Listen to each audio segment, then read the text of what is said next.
Good morning, good afternoon, good evening, wherever you're watching from. This is Chelsea Perspective, and welcome. Let us know where you're watching from. Yeah, my name is Louisa, and I'll be your host today. And with me, we have a co-host, Coach Ila. How are you doing, Coach? Well, I can't complain. I'm excited to see how you steer the ship today. I'm all yours. I'm on my seatbelt, but I trust you. I trust you quite well, and you know that. So go ahead. Yeah, I'm all for it. Yeah, so you see, we just got news of Lukaku and his dealings at Milan. So I Mhm. don't know. How are you feeling about that, coach? I felt like I really wanted to put the Lukaku situation behind me, but it seems like it's the gift that keeps on giving. Indeed, what a way to explain it. It is indeed the gift that keeps on giving. I mean, it's you could say the elephant in the room. No matter how you try to avoid it, it keeps coming back one way or the other. And again, yeah, good question, or good. Let me say, good topic to start with. And if you look at it on the screen here, it says Romelu Lukaku has revealed he kept an apartment in Milan after moving to Chelsea because his intention was always to come back. That's to me it sounded very sketchy. He never, he never left Milan. He wasn't there, but he never left Milan. And I'm learning also there are places where he said that coming to Chelsea was a mistake. I don't know why he's saying all those things. He hasn't actually left Chelsea. He's on loan. So that's concerning. And the more he does those things, the more he creates problems for Chelsea Football Club because he's not gonna, how do I phrase it? Again, his price, the buyout. That is when Milan comes and so Inter Milan says, okay, they want to buy him. He's ruined everything. It's gonna go for practically nothing. That's again, it's nonsense. If you want me, if you allow me, I'd really would like to read what those people are, the thread to see what people are saying. That as you can see, the first person here says this is serious. This seriously needed to be investigated. This one said we got hustled so bad. This one says Lukaku, big body, light brain. His level of maturity needs to be, you know, quarantined.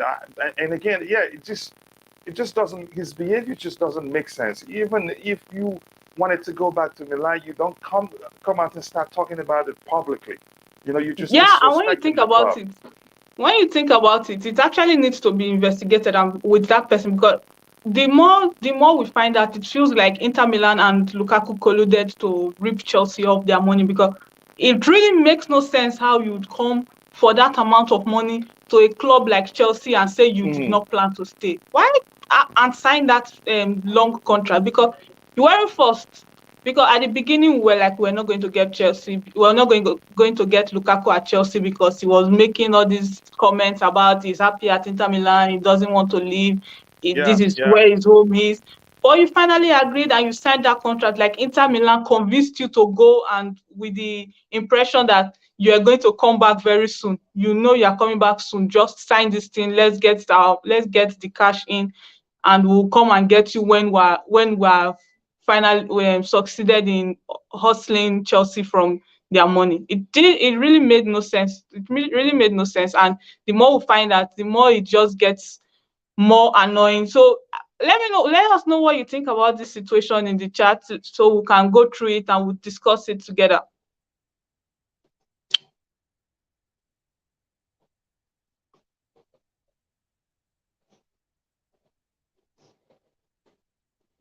Were you waiting for me? Yeah, let's go through the chat and let's know what the people think about the Lukaku situation because it's actually really it's frustrating and I feel like I keep saying I want Lukaku situation behind me, but it just keeps rubbing our nose into the fact that we know we made a bad deal. We want to Yeah. let go of it and get it behind us, but it just keeps bringing up new things. I feel like we actually got really hustled, not just a bad deal in a bad situation. It felt like it was premeditated between him and Inter Milan. Yeah, while I argue that's not the case, but I think he's immature. He's behaving just like he's 16, just like one of the comments there says. I say it just doesn't make sense. And like, okay, the first comment here, Mikhail says, Hot Dang Daily Double Thursday special long. Mikhail, thank you so much for finding the time to join us. And we also have Lusala. Lusala, who says, hi, guys. Hi to you too, Lusala. I hope you're doing well. Again, hi, Lusala, coach of first show runs for Sweeter, for Louisa. Yep, good luck. And you will do well. She will do well indeed. She's good at it. Hey, coach, I am glad we end signing Ronaldo. He would just be another stopgap problem, and he's declining. We would basically become a retirement CR7 FC, and that's not ideal. I want to see progressive. I want the same to development, so to speak. Yeah.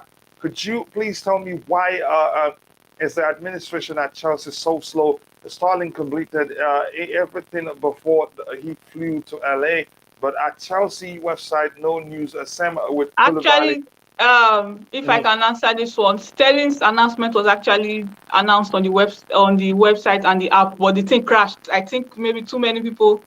The thing crashed after the announcement, so it felt like for those that didn't see the announcement before, it looked like there was no announcement. And Koulibaly has not been officially announced, so obviously we won't see it on the website yet. It has been official.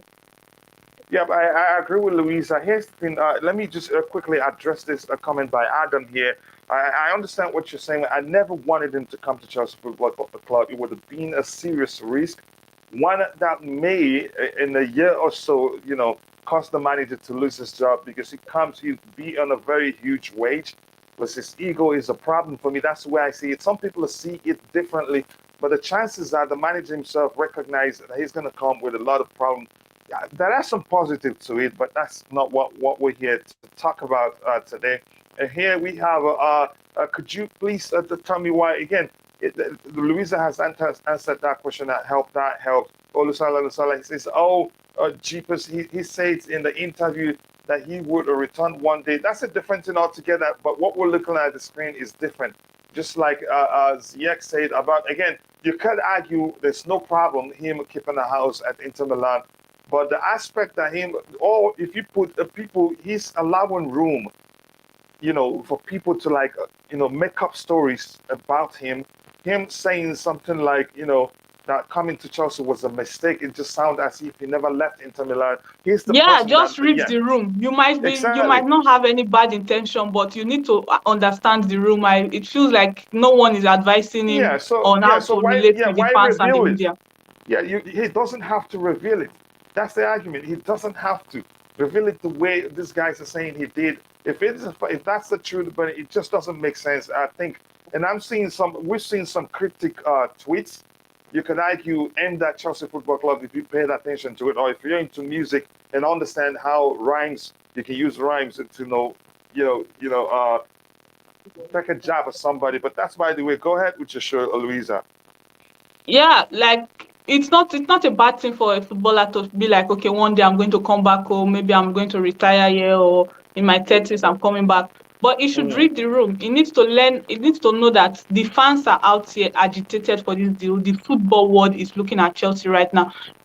Our nose is getting rubbed in it every single day. And making a comment like that is just is insensitive. Like, you might not mean anything by it, but just making that comment in the situation that we've been in, that's an insensitive comment. And he needs to understand that. So it doesn't mean he planned it or anything. It might not be premeditated, but you did it, and now you need to face the consequences of the action. You don't just have to say anything out there, because this is Chelsea Football Club and you are Lukaku.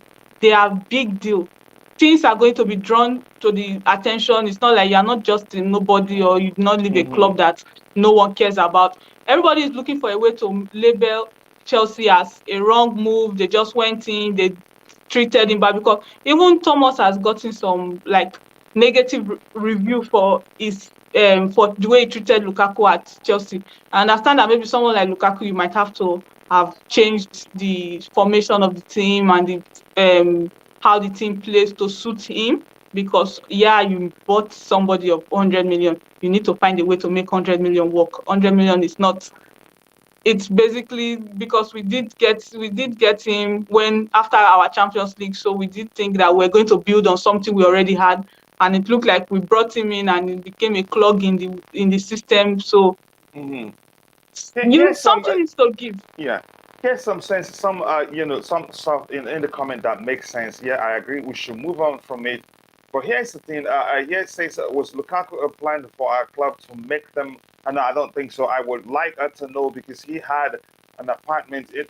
Look, what my concern here is there's nothing wrong in keeping an apartment there, but you don't just come out and make this. From what we're reading here, Romelu Lukaku has revealed he kept an apartment. It just doesn't make sense. If you want to say I kept an apartment because I have family there, my mom is there. Don't leave room for interpretation. That's why we're talking about it here. But that's, by the way, we're not going to go too much into it. It's your show, Louisa. Whenever you want us to move on, you go ahead. It says Lukaku kept an apartment in Inter Milan because he lives with his mother and she did not follow Romelu Lukaku to England. Exactly. Elaborate. Don't just say, look at how if he put it this way, like they said here, because he kept an apartment in because his intention was to come back. It doesn't sound great. You don't leave room in such What's situations. happening right now? Yeah. What's happening right now is that it's really just dancing to the fans, because that's how he also made us believe at Chelsea that he's coming back for unfinished business and this is his home, this is his boyhood club. When they were releasing photos and videos of him at 18 going around Stafford Bridge, he's just pandering to the fans because he knows that he has some grounds to make up. He did that at Inter. He did that when he came to Chelsea. He's doing it back now when he's going to Milan because he did burn some bridges there and he needs to build those bridges back. So I really feel like he doesn't care about Chelsea right now. He just wants to get back in good terms with Inter, and it's going to definitely not make him friends he's burning bridges at Chelsea. Considering that he's on a loan, it's such a short-sighted plan because he might have to come back to Chelsea, and I feel like there's a stage he's going to do this thing to where Chelsea might just have to but it's lucky we have new owners, so there's really everything beyond all things have become new. No grudges to be held against him with the new owner because the new owner does not feel the pain of spending 100 million on an investment that did not pan out. Yeah, I honestly, it's your show, but I'd say let's move on from Lukaku again. It wasn't our fault that he made that statement, and then the cryptic tweet with rhymes and all that, and then the nonsense that going to Chelsea was a mistake. Again, it doesn't help the matters. He's still a Chelsea player after all. He's just on loan there. So go ahead. Yeah, definitely. We just need to move on because I'm of the opinion Lukaku should be in the review. I'm even sad that he's on loan. I feel like he should have gone permanently, so we don't need to think about potentially having him here next season. Yeah, whenever you want me, I can come in with where we are with the Koulibaly transfer. Whenever you want me to come in with that, I know you have other topics you want us to talk about. Yeah, no, we definitely the Koulibaly transfer because I'm still in shock I'm still spinning at how fast that Koulibaly deal went because it felt like Chelsea was stalled in the transfer market before and nothing was happening. Todd was just sitting on his hands, according to everybody that was panicking. I've never panicked about what Todd was doing because I do believe he's a businessman. Winning is good. I've said it before, winning is good business. He wants to win. He wants to put the club in a position where they are winning and making profit. It's profitable for the club to keep winning. So definitely was going to get the best players, and since he's coming in and he's the one that is going to be handling the transfer, I'm sure he was going to get all the players that Thomas wants because he's not a football guy or soccer. He's not a football guy, so he doesn't really know what the club needs in terms of players and player profile. He was always going to defer to Thomas on his decision of what kind of players we need for the club. So I was already confident of our transfer window. My only fear was that maybe we might end up having to overpay some players to convince them because they don't really know what's going on at the club right now. That was the only fear I had. But seeing this Koulibaly deal and the fact that he's passed his medical, he's on his way to the US, and I'm like, very good business. Yeah, a good one, and wrapped up as quickly, which shows you if the club, if Todd Boehly and Thomas Tuchel, if they were really serious about sign and delete, they'd complete the deal. So that confirms, yes, they pulled out, and the statement that talked about how they pulled out says something like,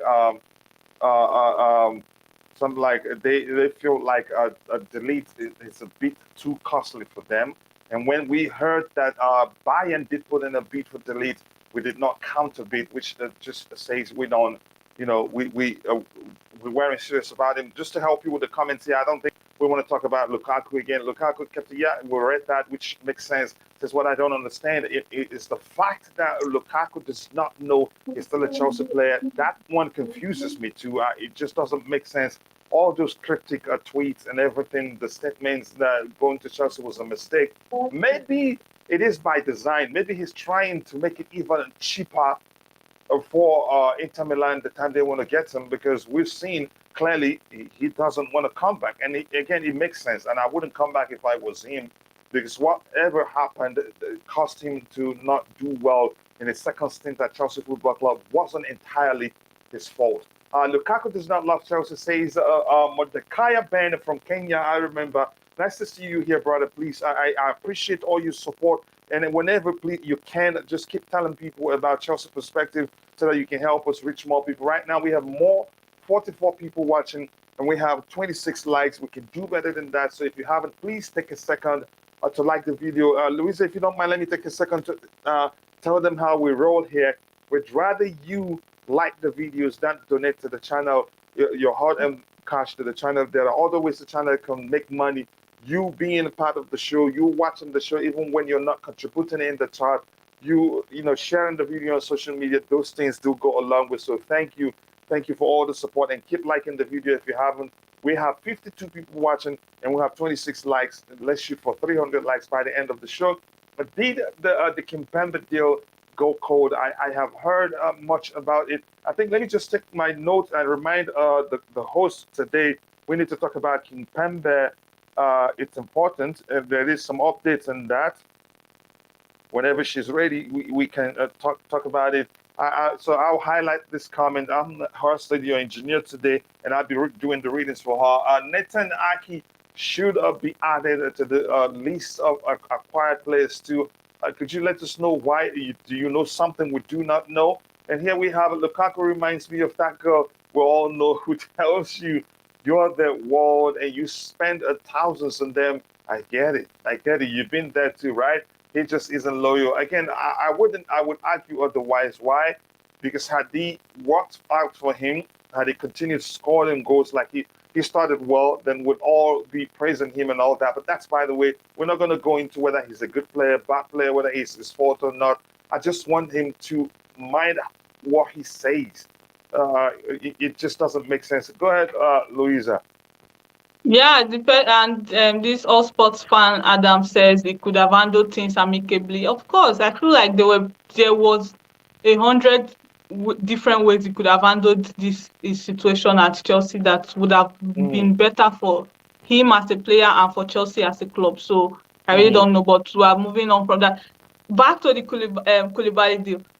I really didn't see, considering the kind of guy the director was. I said it before earlier on the show, coach, when I was telling you that it felt like the offer that they were putting in for Inter was putting in to convince Koulibaly to stay was just Napoli, that. Napoli, Napoli. Yeah, I know Yeah, you sorry. forgot.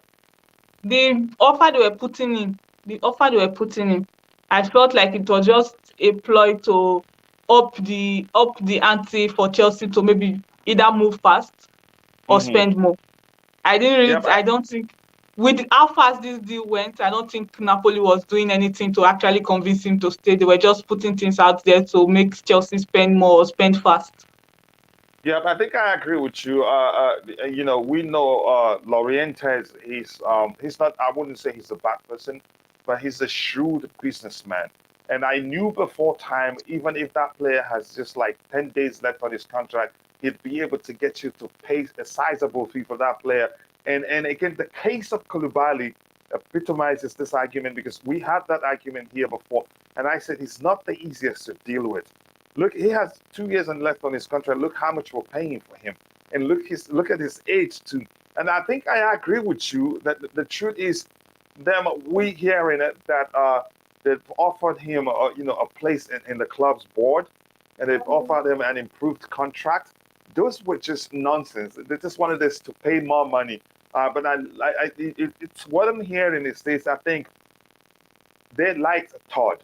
What we're hearing from all those people that Todd Boehly has he's negotiated with, they all like him, and now they coming to us for Kepa Arrizabalaga. Probably they see Todd is easy to deal with, and then I think they'll get Kepa actually for cheap, if you ask me. And again, I want to let those guys know in the chat. Inter has beaten a team 10-0. Lukaku just scores a simple goal, so it may not work for him at Inter because Conte is not there.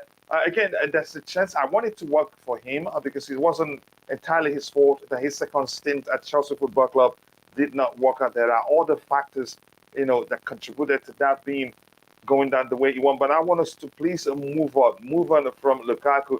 Guys, forgive me if this is off topic, but will Ake be nailed in the 11?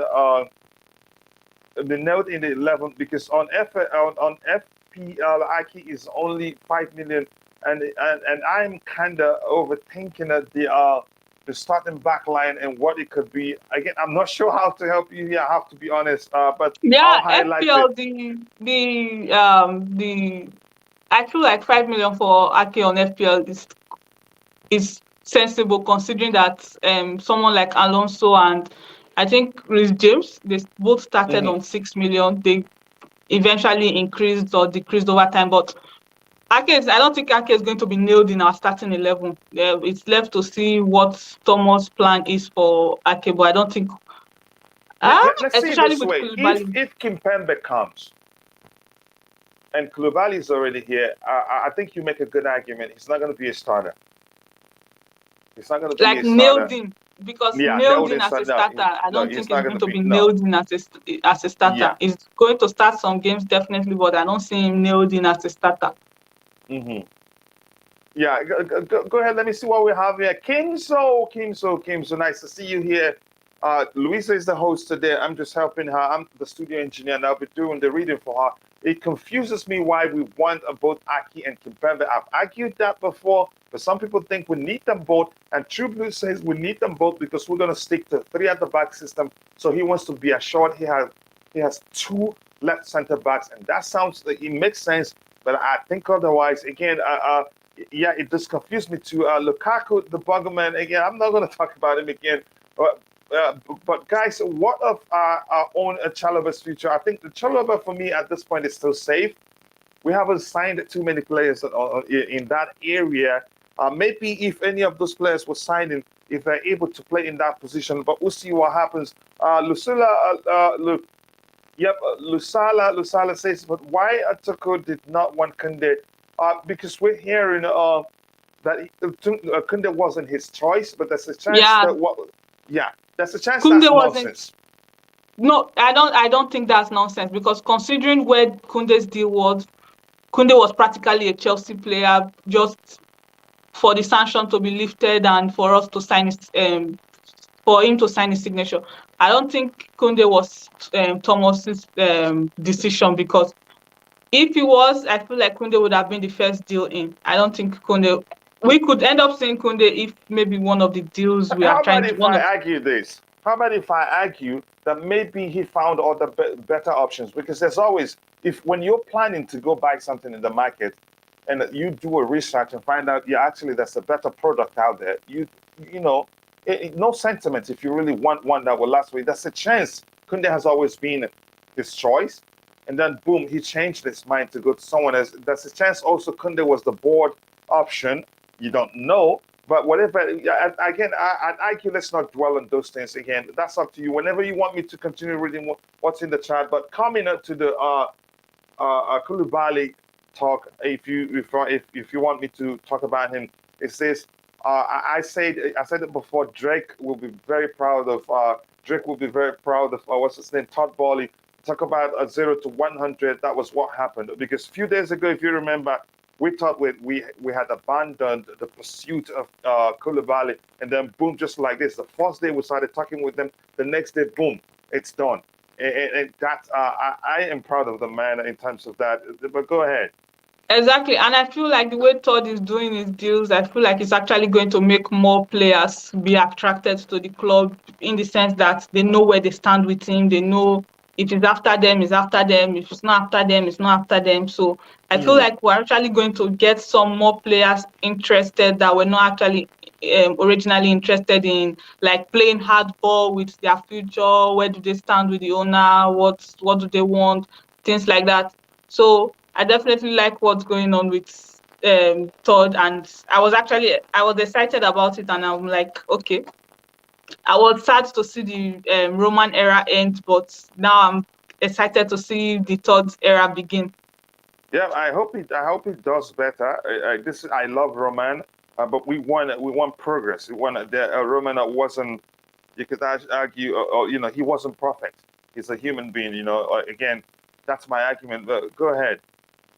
Yeah, definitely. So let's talk about the Koulibaly deal. And people are saying it were wrong for offering him 5 years because he's 31, and I'm like, and so there's a half that says, well, everybody's not going to be Thiago Silva, and there's another part that says, well, you did get Thiago Silva and you should be happy. But I feel like Koulibaly's performance stands alone, and you are like, okay, yeah, this is a good defender we're getting. If we get the Koulibaly we've been advertised, because I'm always putting a caveat on players we do get. If we get the Koulibaly we've been advertised, then we're getting a good player. But I think we are. Go ahead. if we get a player that comes in and maybe needs time to adjust, that's 1 year off, or if we get a player that does not fit into the team, because let's also understand that environment and the players, the teammates you are working around matters. The Hmm. coach you work with matters too. It determines the outcome that you are going to be producing on the pitch. Depends on how motivated you are going to be during training and stuff like that. So if we do get the Koulibaly we've been advertised, I feel like Chelsea fans have nothing to worry about, especially considering that we are still in the market for for a decent number of players and defenders. We should be good to go. But Here's the yeah, thing. someone says Go ahead. Go ahead. Go ahead when you're done. no. Yeah, just go along. I was going to read what the comment on the.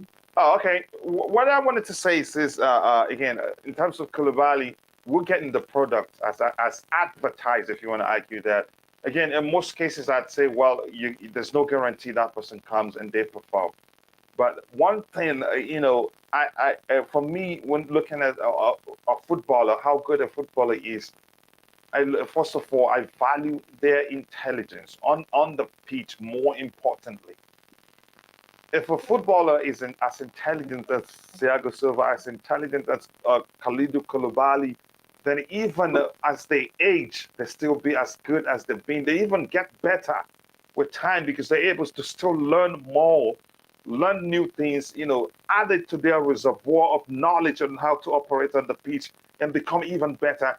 One perfect example, I don't know if you've seen that video that went viral. Koulibaly was on the pitch with a teammate, and it was Kylian Mbappe who was coming at them. And his teammate was busy pointing where he should go. You know what he did? He pushed He him into pushed him. position. That's intelligence. Most people wouldn't think about that. That's intelligence. And that's, you could argue, was the perfect solution for that scenario then. Because if he had thought about, just moving to cover up, you know, it creates confusion. And if he stays there and his teammates who's pointing for him to go there, Mbappe will beat him hands down. So that's intelligence for me. Intelligence is the reason why Thiago Silva is still able to perform at the highest level, even at his age, even in a very pacey, physical league as a Premier League. Why is that possible? Because he's played this game for quite a long time. He's played against different types of players. He's played with and against them. So before you make that move, he's able to anticipate what you're going to do. And then he's going to be in the right place at the right time to stop you. And that's why, no matter how quick you are, you'd never even get the chance to race against him, let alone outpace him. But thank you for giving me the opportunity to talk. If you leave me, I'll keep talking about Koulibaly's intelligence till tomorrow. I have to be honest with you. Yeah, I think I said that I do like Koulibaly, especially since we're losing someone like potentially losing someone like Aspilicueta. I feel like Koulibaly would fit right in, and we do need the leadership that we'll probably be losing in terms of Aspilicueta leaving, and potentially, I don't think I don't think the Jorginho thing would happen again this summer. It doesn't look like, but I feel like there's still, with the way Todd is going, there's still a lot of there's more than 24 hours in the day for him to make deals with other Yeah. clubs right now. Yeah, so Yeah, this person said, go ahead if you want to read this yourself. Go ahead. yeah, this person said Shaloba should start alongside Silva and Kalidou. I don't know if it was the same person that talked about Shaloba should. What about Shaloba with the people that are coming in? I don't think Shaloba's playing time will be threatened because it was really good last season, and um, Thomas knows about that. So obviously Thomas is definitely going to look for a way to make sure that, because we have people are already mocking us on social media that we have an aging defense. So obviously Thiago is going to get rest. Maybe Kalidou might not get rest because he's 31 and he's still firing on all cylinders. Just to But add to it, your argument that that Chalobah's place isn't threatened is especially true if we're not getting Kunde. Because the question, when we were serious about getting Kunde, that was when I was asking the question: if he comes, where does that leave Chalobah? Because remember, we discovered Chalobah. We had, Chalobah got the opportunity he got because the Kunde deal fell through.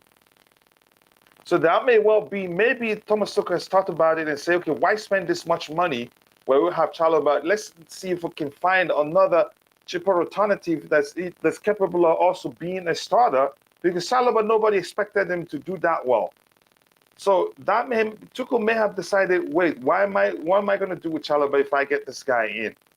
And even before that is when that summer when we started going after Kunde, I did a video with my brother and friend Taron, which I was asking the question: do we really need Juice Kunde given how well Chalobah? Again, it was just the preseason then.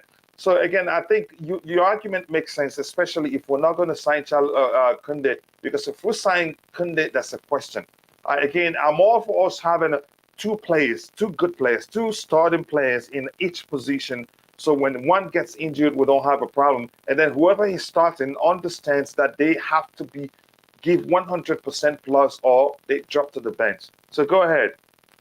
yeah, exactly. Especially the thing about what you said now kind of got me thinking about, okay, yes, maybe Thomas did put the deal on pause because he was like, okay, Chalobah is going to get time because obviously Silva is not going to start every game. Koulibaly might start a lot of games compared to him, but still, Chalobah is still going to get that minutes. It's that Silva is not starting Silva will not start every game. He will not play full 90 minutes for all the games he's going to start. It's not going to. I can't remember Silva playing a cup game except maybe probably a final or semi-final. I know he didn't play from the cup rounds. So Chalobah saw minutes there. Even Malang Sarr saw minutes. So I feel like people should just ease up on the Chalobah getting minutes, because if Malang Sarr saw minutes last season, Chalobah is now the only thing that's going to happen now is that Chalobah is going to play both. He's probably playing his minutes from last season and most of Sarr's minutes from last season if Sarr does not leave. If Sarr leaves, he's probably going to play both the minutes he played last season and the minutes Sarr played last season. So we are definitely good on minutes for Chalobah. Where we are not good on is probably minutes for Levi Colwill. So that's where there might be a struggle, because defense rarely switch up, because you want your defense to be tuned in for the entire 90 minutes of a game. It's rare for a defensive pairing to be switched, or except maybe in the case of injury, or probably just you've killed the game. There's really nothing that the opponent can do about the outcome of the game right now. That's why the Colwill situation is kind of tough, because it's not like it's a midfielder or an attacking player where you can be getting like 10 minutes at the end of the games that could amount to something, and maybe 10, 20 minutes at the end of each game that would amount to like hundreds of minutes by the end of maybe like 3 months, a 3-month stretch or something. Yeah. Again, should I go ahead and read those things for you? Yes. Okay. I know you've read that one. Should start alongside. Yeah, I think it would be good. And again, I am a good. That's Lucilla. I hope all is good with you. And again, go check out Thai Talks YouTube channel and please do subscribe if you haven't. Right now, we have 86 people watching and we have 40 likes. You guys are absolute legends. Thank you very much. We sincerely do appreciate that. So keep liking the video and also do subscribe to the channel if you haven't. J Town Boy says, "Big up, y'all. I feel like I am home. Can anyone please tell me if we have a chance of getting Rafael Leao? Where is Rodriguez? Leao. He's okay. Sound like I'm pronouncing saying meow from a cat. Okay, Rafael Leão. Do you want us to talk about Leao right now, or should we? Yeah, let's talk about him. Okay, let's talk about Rafael Leão. Again, let me. You want me to start, or you want to start? So I feel like the Leal deal. I Right now I'm not counting any player out once we get him on our wish list, because I feel like we might be surprised. You said it earlier, like maybe some weeks back, where you said there are some players who are probably going to bring in that we probably were not linked to before, or we thought the links were dead, or we thought we're not going after them anymore. So I feel like there's a pin on the Leal deal because it does cost quite a bit. Yeah, I it think does. it's I does think yeah, yeah. Go ahead, go ahead. it does cost quite a bit, and we're looking towards getting at least, maybe we've gotten two players in now, and we paid money for that. We're probably going to get Ake in, which is going to cost us around 40 to 50. I feel like our transfer budget for this window, because of the amount of players we're getting in, when we're getting players like Havertz, Werner, Lukaku, we're probably going into only one big deal that summer. Even with Romance deep pockets, we're not going into a summer where we're having like maybe three players spending money on three players, three big names. So I feel like the Leal deal is not this. It's not going to happen this summer just because of budget restrictions. The fact that we need a lot of players that we're probably going to pay Hey, here's the thing. heavily for. How I feel about it. What I think about it is again, Milan understand he's a player that they're not going to be able to keep him for forever, no matter how they try.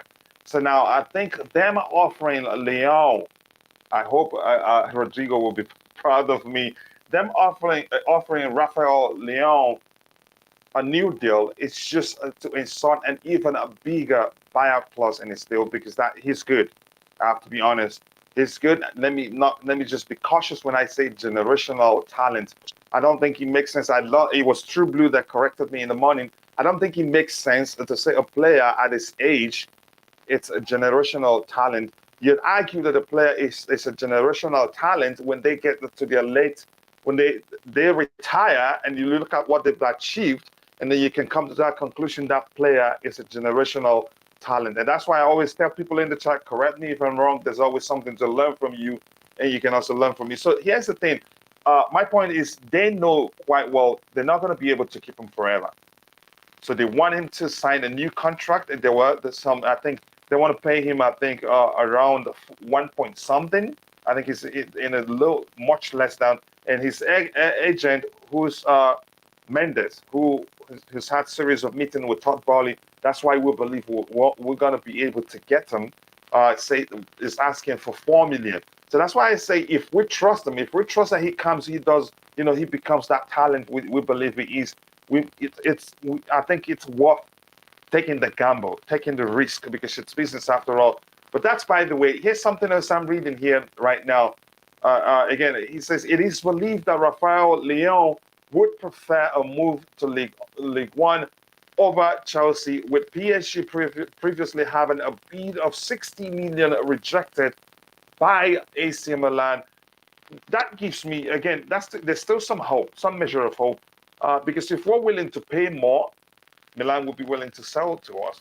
And that's again some. I think it was Harvard, who's an AC Milan fan and also a Chelsea fan. AC Milan is this Italian, choice of team, and in the English league, it is Chelsea. So he argued, they're not going to sell him. I told him, look, it's about the money. If we show you guys the money, AC Milan the money, they will let us have the player. And even the player himself saying he prefers going to League One. If we pay him more, he'd come to us. And if we're the ones to bid more for him than PSG is doing, he'd come to us. That's my argument. Exactly, and PSG wages are usually very crazy. It's usually not something that English teams are able to match. But I do think that someone of his talent would probably want to go to somewhere like um, PSG first of all to make his name, get some goals. The league is relatively Hmm.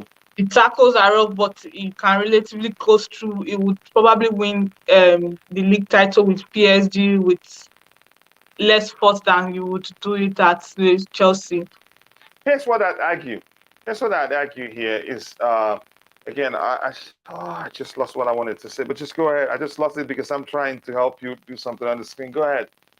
Yeah, so someone like Rafael, I feel like if you want us to take, I am very skeptical. I'm very skeptical about putting big prizes on young players because more often than not, they usually just collapse under the weight. It's really that's why I really don't even want us to go in for Rice as at last summer. I think we've been linked with him for almost 2, 3. I feel like I don't want the price tag of that has never favored Chelsea for things like this. But I do believe that is someone that if you were to get if you were to get someone like Leao, this is the time to get him because after now he's going to be the one that is going to be dictating where he wants to go. Some this period you can get him and like okay maybe give him 1, 2 years to try and get acclimatized to the league, the team. There is time, but that amount of money is coming with people expect to see results immediately. That kid is an explosive player, but again, that's another argument for another day. He's worth the risk, and again, I think we'll get him for cheap right now. I don't think we'll pay anything close to his what the rumored buyout class, which is around 140 million plus. Again, there's no chance we'll pay that much money. And for Milan, it's a risk. He has just 2 years left on his contract.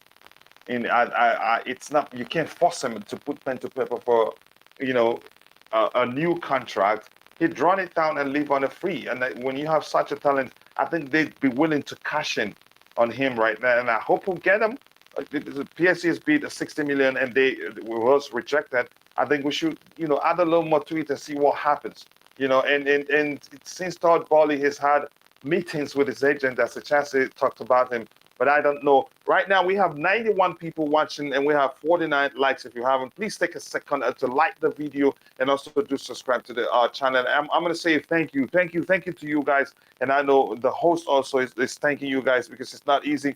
We're approaching halfway through 100 likes and we can get there as soon as possible. Louisa, go ahead with your show and let me know when you want to move on so that I can switch what we have on the screen.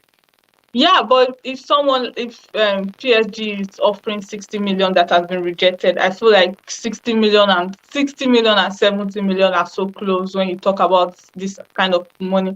I don't see AC Milan accepting anything less than 80 million this window, except maybe he ends up staying with them till next summer.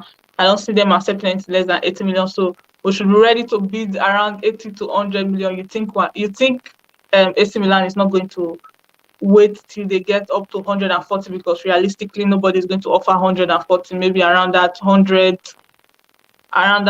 million mark. That's where it's going to be. I feel like ah so you would want him at 100 million? No, that's too much.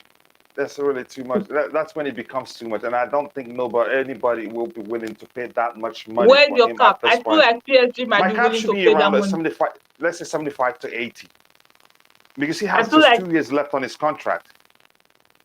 I feel like the least amount they would probably AC Milan would release him to after putting 140 million on his contract would be around 80 million to 100 million. Hmm. And if PSG are willing to go in for 60, if that is to be believed, I feel like they'll be able to go in for 80 and we'll see what what AC Milan makes of that deal at 80. I don't think I want us to go in for someone like Leao for this summer window. But realistically, if anyone gets him now, they probably get him for the next five, however many years, or you pay around 200 million to get him from someone else after the signing. So we might as well just get him now. It's a risk. He's still young, but it's a risk that's worth it. And I don't think we pay anything north of 70 for him. Milan understands that they're running out of time. They understand what a talent he is. Again, but what they're offering him, the argument they're offering 1 point something, and Mendes wants around 4 million. He could get 6 million, from all the clubs just quickly. But go ahead, it's your show. Yeah, that's all only. I feel like his wages are reasonable because he's not getting up to 2 million already. He's not getting up to 2 million at AC Milan. You could realistically give him around that 4 million, and that would over more than double his wages, his current wages, which is going to be excited for. I think even Mendes will be excited for. It's just the buyout clause that is the issue that is holding him back at AC Milan. I feel like a lot of other clubs would have been open to discussing with him if his price tag was anything around 50 to 70 million. It will probably be the hottest thing in the summer window after Haaland and Nunez. Yeah, again, it's a good argument. Whenever you want us to move to the next topic, I'm here Yeah, to switch the screen for you. Titok says Koundé wasn't a Tuchel target, but an old board target that Thomas was open to. Exactly what you said. Yeah, I don't think coach was saying Thomas saw other exciting prospects in the market. Those That may well prospects be the have been case, or maybe because of in the Chalobah. market, though they didn't come out of thin air. It's just that now he's been allowed to pick. It's just like going into the market and people tell you that these Honestly, are the only 5 things you can pick from. yeah, yes, Louisa, I honestly do disagree with you. Again, you cannot tell me there's never been instances where you've researched, even when it took you some time to research something, and you said this is the one I want. You bent on getting it, and then boom, when the time comes to go to market, you just saw something else that's a little better. You just change your mind, or you feel like you maybe, let's say you're talking about TV, and you just say, maybe I think this one works. Why do we need a second TV, by the way? That's again, we could, but just go ahead. It's your show. We could argue to tomorrow. I'm not going to give up on that. I don't believe that he was the board's, option. Prove it. Show me. Get me a type of where they were sitting together at the round the table, and then talked about let's go get Koundé for Thomas Tuchel. But go ahead. Get me proof that Thomas says yes, Koundé is who I want. Okay, I don't have that proof. Yeah, exactly. So that's the case. You want me to read on for you, so we'll catch up. We're not far behind. Yes, let's catch up with the chat. Okay. Titot says Koundé wasn't a Tuchel's target, but an old board target that Tuchel was open to. Again, you let me know how you came to that conclusion, or maybe you made a call and you find out that's the case. Love of the defenders we're linked with. They will give a TT the flexibility to play back at the four, back three, or back four. Some people argue otherwise. Kimpembe will be world class if he joins a Chelsea. You heard it here first. And then, yeah, thank you, Kimso, for saying that. I think that's the truth. Mordecai Band. Mordecai, do let me know if I'm pronouncing your name correctly. If not, apologies. Leão has been offered a contract already. We're definitely not getting him, but he hasn't accepted the contract. That's the issue, and that's why all the, they say sharks flock wherever there's blood. So other clubs are sensing he doesn't want to stay there, or maybe they're not offering him enough. That's why we're testing the waters, and that's why you've seen PSG. They'd already put in a 60 million pounds bid, or euros. I forgot what saw on the screen there. Lusala says, remember this: when Chelsea will meet a team with Koundé, he will try to punish Chelsea for refusing to sign him. I think that will be the case. He's already tweeting some cryptic messages saying when you miss out on something, you go for the best. Again, that's life. You move on. Don't cry too much about it. There's a chance it's a blessing in disguise for him. But where I am disappointed, if indeed he's always wanted to join us, if indeed he broke camp rules, he went AWOL when Sevilla refused to sell him to us. If indeed he came to London to meet with a Chelsea, the board, or maybe what's his name, Thomas Tuchel, and we do this to him, I think, as much as I don't want us to be sentimental about anything, I think it's going to be very painful to him. I have to be honest, But that's, by the way, says, Coach, what do you think if Aki could be on a BRCDM option instead of paying 80 million for Rice? That's a chance. Have you seen I him think play CDM, coach? I haven't. I haven't. I'd I've rather not. we play. Yeah, I'd rather we play. What's his name? Nathan Ampad is there. He's played that before. It's one of his specialities. In fact, I think that's his preferred position. I think for him, the centre back role that he often plays is you could say an added option that is to his ability. But first of all, he's a DM first before a centre back. That's how I knew him as somebody that plays in the midfield area before the centre back area. I get your argument. I want specialized players in those positions. I don't want us, makeshift. That's what it is. If that person is, if it is not that person's a speciality, I says again. Says given a Koulibaly a 5-year deal is fine because he could emulate Silva. He's another Silva on his own. He's 31. Look how fit he is, and he hardly gets injured. That's the thing. He may actually be better than Silva in terms of the way they take the good care of themselves. That's a good point. A delicious comment at that. Instead of buying Ake, Chelsea should give Colwill a chance. I have argued that before. Some people think otherwise. Some people think that he isn't ready. Koulibaly paying a 4-year deal with an option for another year. It is wise for the club. Again, yeah, good business. You don't want, if they're underperforming, again, you keep them for you don't know what's going to happen if you give them a long-term deal, like 5-6 years or so. Exactly. Why aren't people talking about Van Dijk's age? He is also 31. The agenda against Chelsea, not really agenda against Chelsea, because people probably don't know Koulibaly that well. That's why all those arguments are coming in. Louisa, go ahead with your show. If we Yeah, continue somebody reading. people are talking about how the combined age of Thiago Silva and Koulibaly is 104. I don't know where they got that math from, but people, because Chelsea fans are hyped about the Koulibaly deal, Mhm. especially because we didn't have to go round and round in circles. Is he coming? Is he not coming? Is Barca hijacking him? Is this one hijacking him? So Chelsea fans are obviously happy about the deal going through so fast, and the rival fans are trying to say, why are we so gassed up about Koulibaly when he's 31 and he's already old, and the whole yada Nonsense. yada. It really doesn't make no sense, because first of all, he's a defender. Defenders usually have a longer career than attackers. Most of the time they usually have, because I don't know if it's physically because they do not have to run as much as they do, or be subjected to as many physical battles as they usually Yeah. as strikers are, but they do last longer. Same I as agree with you. goalkeepers too, they last longer career wise. So I think we did get a good deal in Koulibaly. He takes care of himself exactly just like I've forgotten who talked about it just now that you read. So we did get a good deal. So I think I'm happy about the Koulibaly deal. Are you on board the Koulibaly train? I am. Did you hear me talk about? Did you see my energy when I talked about his intelligence?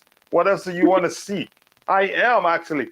Look, it's just that the only thing that I've not been happy with is the fact that it looks like we've forfeited the pursuit of the lead. I think it would have been an excellent combo to have at the back there.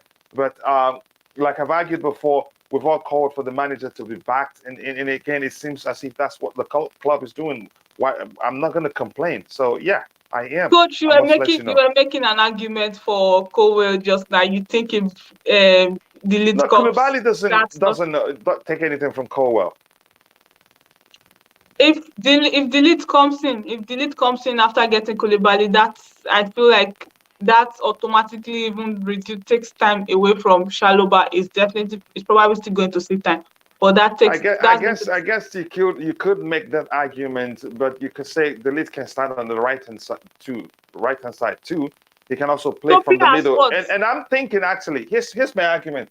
I'm thinking if the club was serious about getting delete, there's a chance they might not go for Koulibaly. So they That's true, had to, actually. I think they It was an decided either or between the two. situation. Yeah. And I think I've argued this with, I think with, is it with Ty and all the people in the panel during one of the Blue Morning shows that I don't think the club gets all these defenders we're linked with. I think would drop some. Yeah, but go ahead. Yeah, and we've gotten Koulibaly. Koulibaly is the only one that has been okay. Maybe we'll probably get Nathan. That seems to be going along, but there comes the problem too. It's another one trying to get a player from who is not like a free agent. We're trying to get another player who is still on a contract from another Premier League club, which we've kind of sense that it's always a tough task because they really don't want to give a player out to strengthen a rival till they are sure that they are not going to miss that player. And City does really good business. I think they defer to Pep's decisions more than half the time. So it's up to him. Does he want to give Nathan away? Can he get someone that is going to fill Nathan's position in the team? And that's really all it's just about. So I feel like there's still a potential that data deal collapse or maybe we lose interest. Something might still happen. I don't think it's not as close as we could say, yes, we're getting him. So let's just see what happens along the defensive line in the transfer market. Let me quickly catch up the chat for you so that we can, move on to the next topic. And I want to let the people in the chat. Sorry, I can't speak English.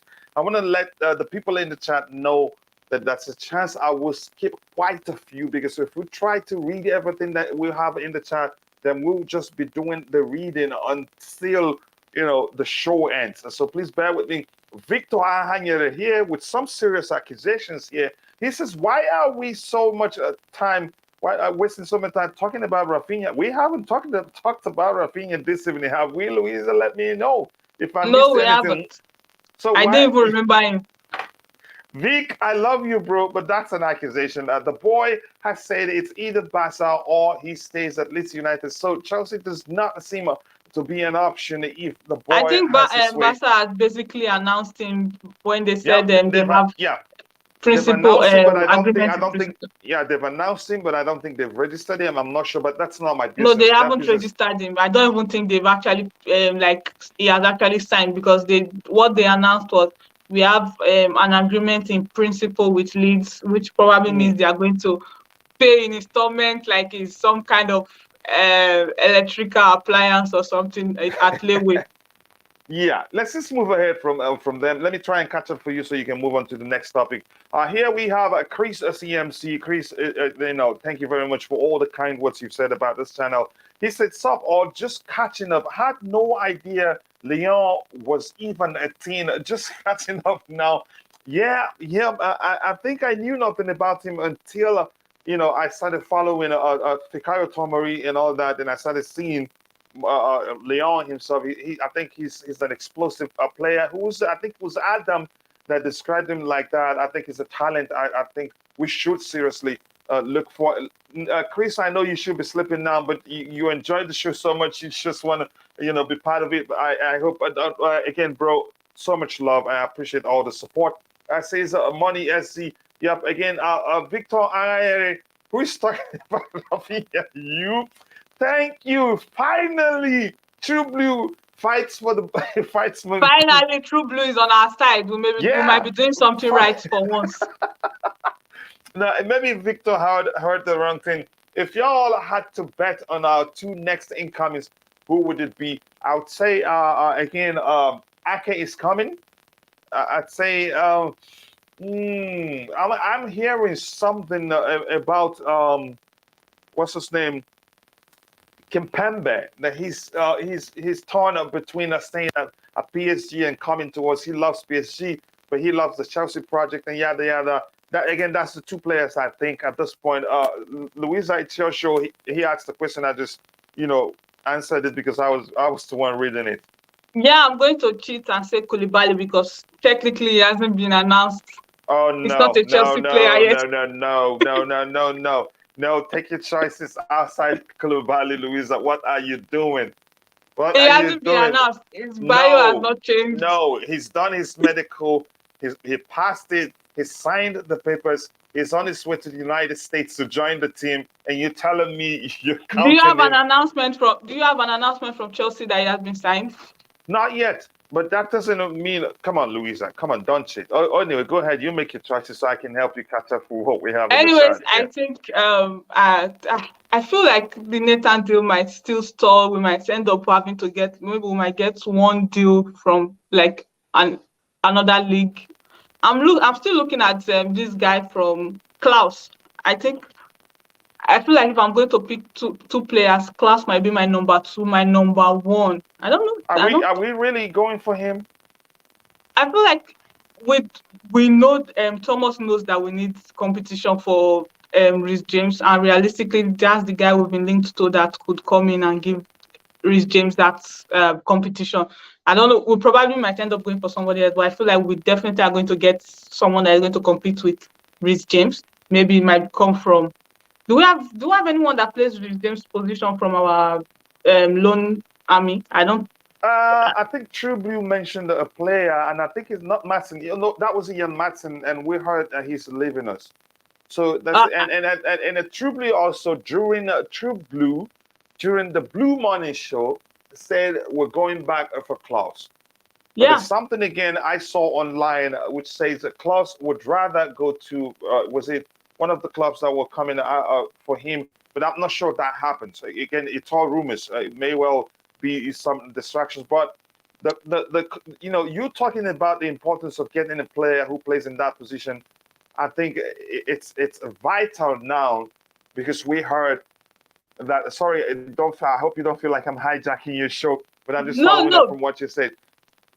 Now we're Exactly, talking with about Aspi going, with Aspi, yeah, yeah. It becomes even more important to get Klaus, and Klaus, his numbers ain't that bad. 11 assists exactly, this past season and 5 goals. Even though he plays in a team that didn't create that much chance, you know, that he created a lot of chances. Again, I think he's because 29, and that's a Aspi was mhm. technically competition for Reece James. Reece James was competition for Aspi. That was how we were rolling last But season the when yeah, both of here's the them were thing. LD.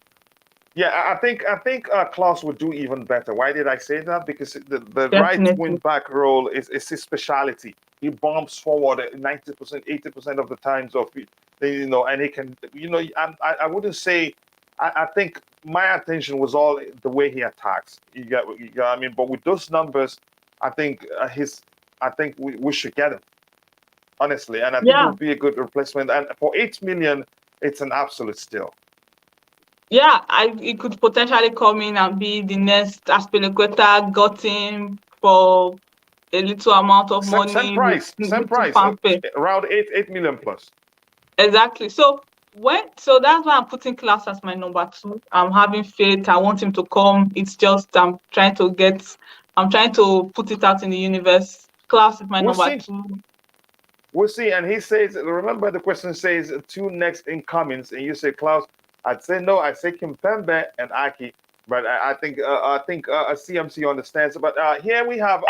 Let me try and catch up for you. I'll scroll to the very bottom. I'll skip quite a few.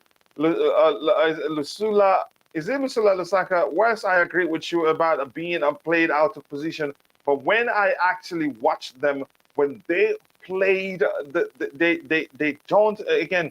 It says they don't do enough takers, and they're finishing up very, very poor. Can you guys please let me into the Who are we conversation? I'm talking about confused. here? Aki and Kempembe too. You see, I'm going to win this one. You see, that's what True Blue says. That's why I'm asking they should let us into the conversation.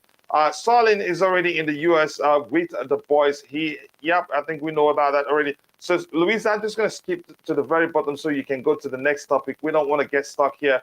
But hello to Nico Rossanoso Leão at AC Milan. Bye bye Chelsea. Yeah, We that's are going to show hilarious. you the money, Nico. Yeah, once you see the money, you're gonna let it go. How about here? A Chelsea fan also says, as I always say, show the big bucks, and any player will love your team. It's as simple as that. That's the argument.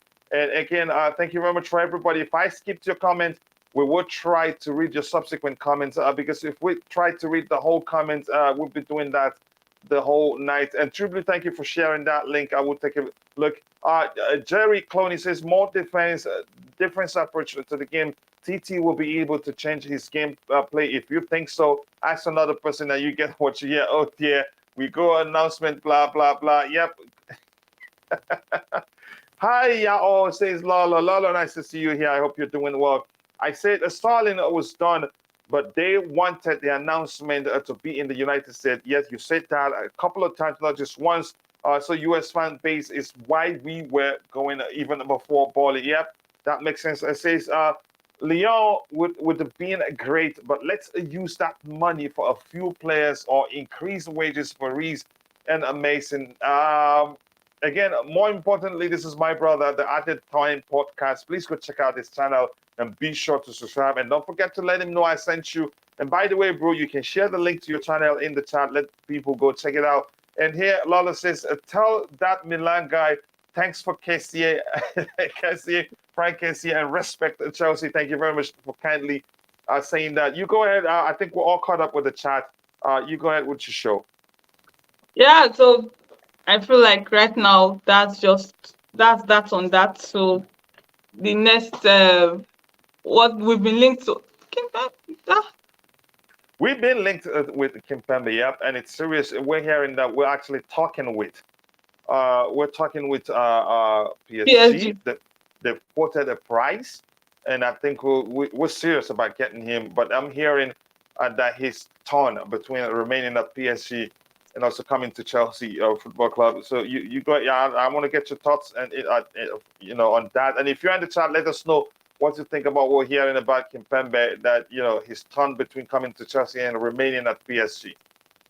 Exactly. And when you think about the Kipembe situation, PSG, I don't know. It seems like they have endless supply of money. They really don't need to sell Kipembe. Unlike when you are going to clubs who know that okay, they might lose this player out on a free. They are not necessarily in a hurry to sell him out or have a problem with him running his contract.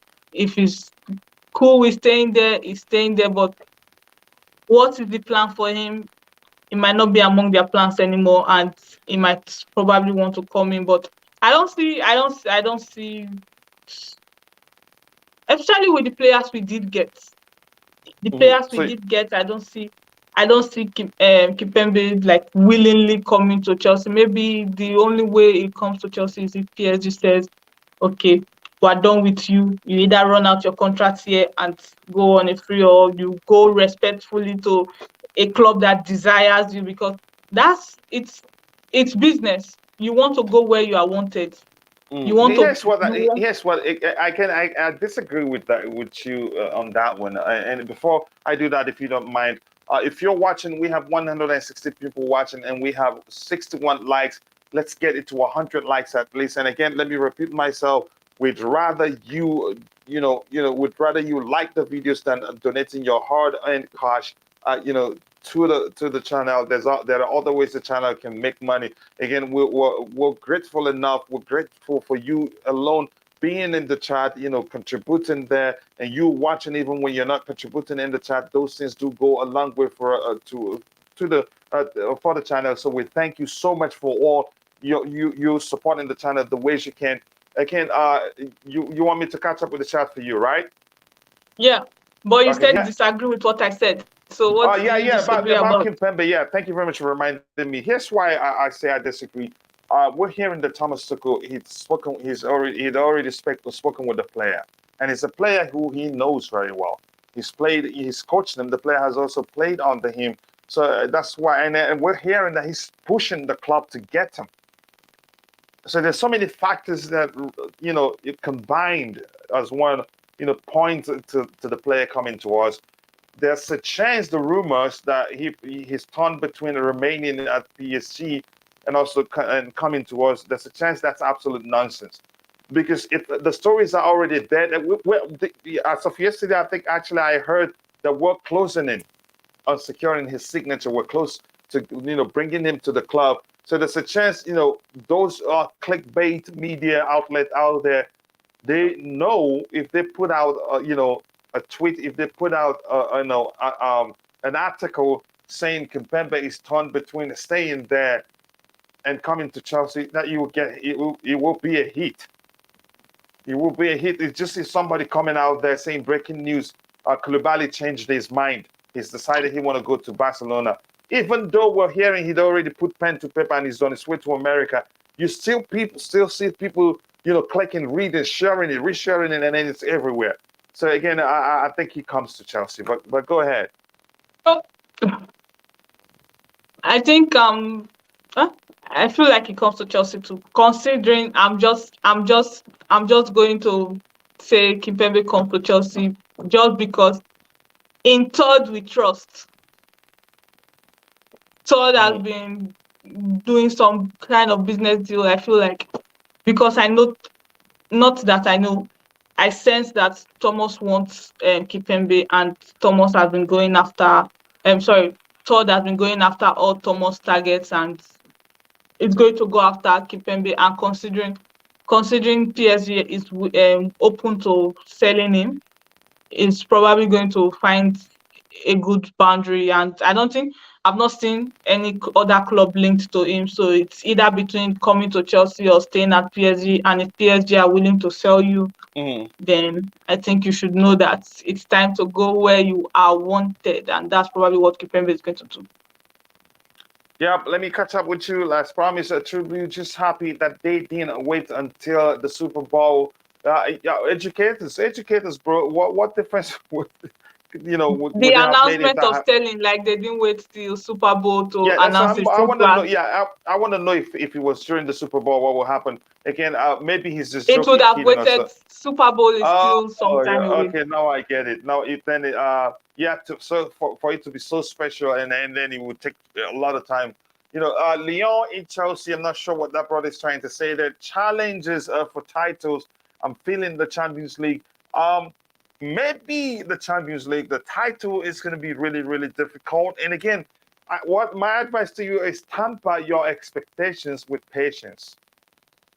It's I that feel like simple. we should stay grounded when it comes. And that's the thing too. Yeah. People say the Champions League is harder to win than the Premier League because obviously. Again, I wouldn't want to go into that argument. Just let me know when you're ready. I'll help you But catch up yeah, with the I'm chat. feeling. Yeah. When you said maybe Champions League but not title, and I'm with you on that. I feel like you can actually do a smash and grab for the Champions League with a decent squad and a manager that knows his tactics, and he knows the oppositions he's going up against, and he knows what to do to neutralize most of their prowess. So I feel like we shouldn't. I'm going into this season with my feet firmly planted on the floor with no expectations, because last season, after the first two games, I think we played Arsenal, then we played Liverpool. After the first 2-3, then we played Aston Villa, where Kovacic had a goal and an assist. My heads were in the clouds. I think my heads were in the clouds till like maybe November. Then injuries started coming in, COVID started coming in, and I'm like,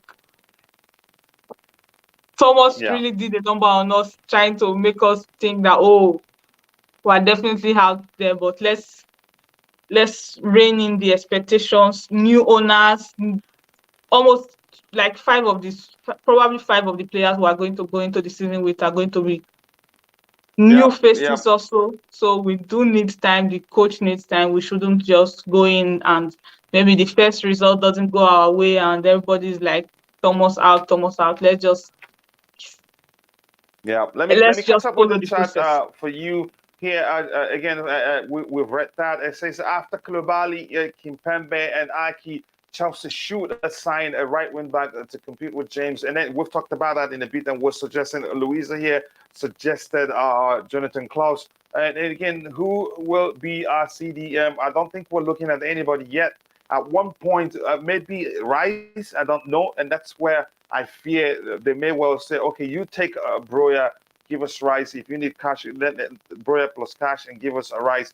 But I don't know. This is just me, I feel speculating what like I think. realistically, Mhm. going by what the kind of business we've been doing recently, realistically, what could happen is, I don't know if someone told Todd that that's not how European business works with the player exchange and all, because we've heard about so many potential player exchange that it looks like none is going through right now. But realistically, what will happen with Todd is that Broha deal you are talking about.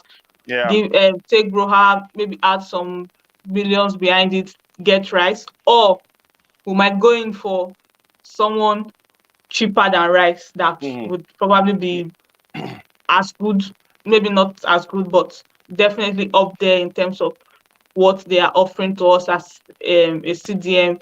Because outrightly, I think Bryce amount still sits around that 80 million, but you could also argue Mhm. that us not going in for the leads could also be that we're trying to pinch pennies some places to get going for the Rice deal, and maybe that would be the big.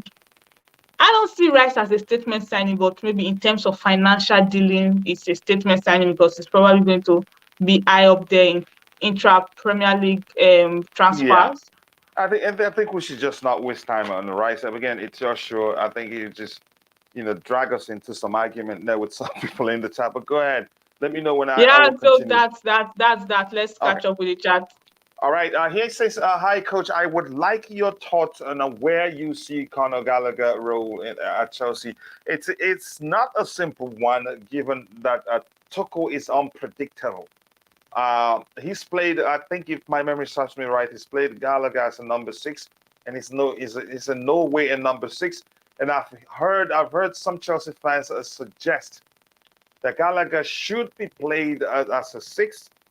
I don't think that makes sense at all. Again, the primary, tool you should have as one of the two sixes is the ability to read the game, and we lack that. Well, mostly lack that. We lack that in Kovacic. You could say I wouldn't say we lack that in Jorginho. Credit to him. Sometimes he's able to read the game. It's just his pace and his physicality. Those are the aspects where he lack. Now, but talking about what's his name? Talking about Gallagher, I think I'd rather we play him as an eight if we play two at the back system, three at the back system, so to speak, and then play him on the flanks if we play 4-3-3 or something like that. The mistake, but you can't tell what Thomas Tuchel would do.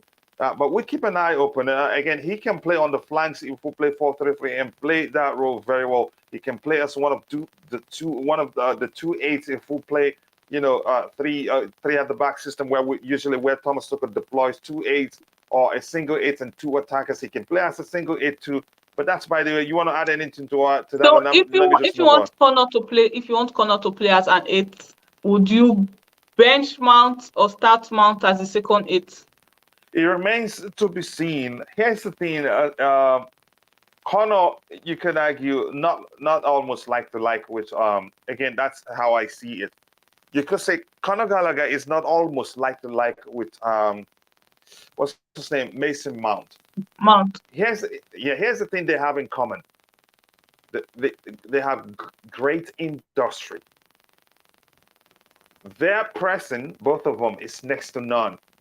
Two of them also, they have something in common. Even when they are mentally tired, the only thing they will lack is you start seeing poor decision making whenever they're on the pitch. But you still see that industry. You see that oppressing from them. But mentally, they're tired. That's when you find out they're mentally tired, is their poor decision making, poor passes here and there, and all that. So, but the point I was trying to get to as is, I wouldn't want to see them start at the same time. We'll be lacking something. Two of them are not the most creative. They're creative, but they're not the most creative. And you could argue the difference also is Connor is more of a box-to-box player than Mason Mount is. That's my argument. I know some people will argue otherwise, and I think Connor will get you more goals than Mason Mount because he gets in the box more often. But you could argue it depends on how Vieira deploys him. That may well be the difference, the reason why he gets into the box more. Again, that's my opinion. Should I go ahead with the chat? And so we don't Yeah, have too I many. feel like I do feel like I can bet money on the fact that if Connor does stay, Thomas is going to find a way to give him a new role from what we've seen in play before. So just so Which that he could get both of them on which the means pitch at the that same there's time. a chance he ruins his development if he starts playing him out of position of all of that jazz. It may well become an issue. But go ahead. That's what you think, but there's also a chance. There's also another chance that it could play another role for us better. We'll see. If it happens, I'll like it. But I not as a number 6. If he plays there and does well, fine. But that's by the way. So thank you for this delicious input there, or let me say contribution there by Neil BTV. Thank you very much. I appreciate that. Here's a fun one to mess with our brains a bit. If the Russia situation was a non-issue, and based on what you have seen so far, would you choose a Roman old regime or Boehly new regime? Again, if you give me that chance, I will always choose Roman. I will always choose Roman. There's something Roman will do that Boehly will never ever do. Roman, was a Chelsea, was a fan before and own. That is ownership is second, profit is secondary for Roman. Success comes first.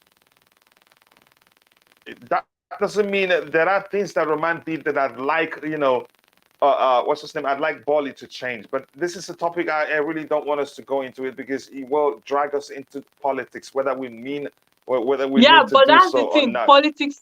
That's the thing. Politics aside, I feel like Roman's era got to a stage where it kind of got stagnated. And if I were to choose between both of them, seeing what I've seen so far, I'll definitely choose the Bolly. And I'm a big fan of Roman and Marina, but Well, that's you. Even for that specific reason I mentioned, even if Boehly wins like wins, let's say wins like 3 Premier Leagues in a row, one Champions League, I still do Roman. That's my, and I explained the reason why. Money will never be the issue, no matter what happens. Profits or not profits, the club will still continue to run. So that's a security. That's a super duper security on its own. Again, that's my argument. So here I've read that, and thank you for that comment. We try to avoid that so it doesn't drag us into politics. Mordecai Ben said Jorginho said he wants us to stay at Chelsea for the longest time possible, and his agent says Jorginho wants to go back to Italy. There are interests from his wife Italy, wants to yada go yada back to yada. Italy too. Exactly. Here's the thing. My argument is Jorginho wants to leave on a free, and he's playing it quite well. And it's learned it's possible because he has 1 year left on his contract, which means he's better positioned in terms of negotiation and everything. He's better positioned than the club. He's in a better position that he gets what the club would rather let him go. And he goes and gets a sign-on fee if he joins Juve or any other club out there. And I think he realizes, as his agent, this is an opportunity for him to make even more money. And You got the argument now. that Mhm. aside, as it at his age, getting Jorginho getting Jorginho for free would be more appetizing than maybe paying 10, 20, 30.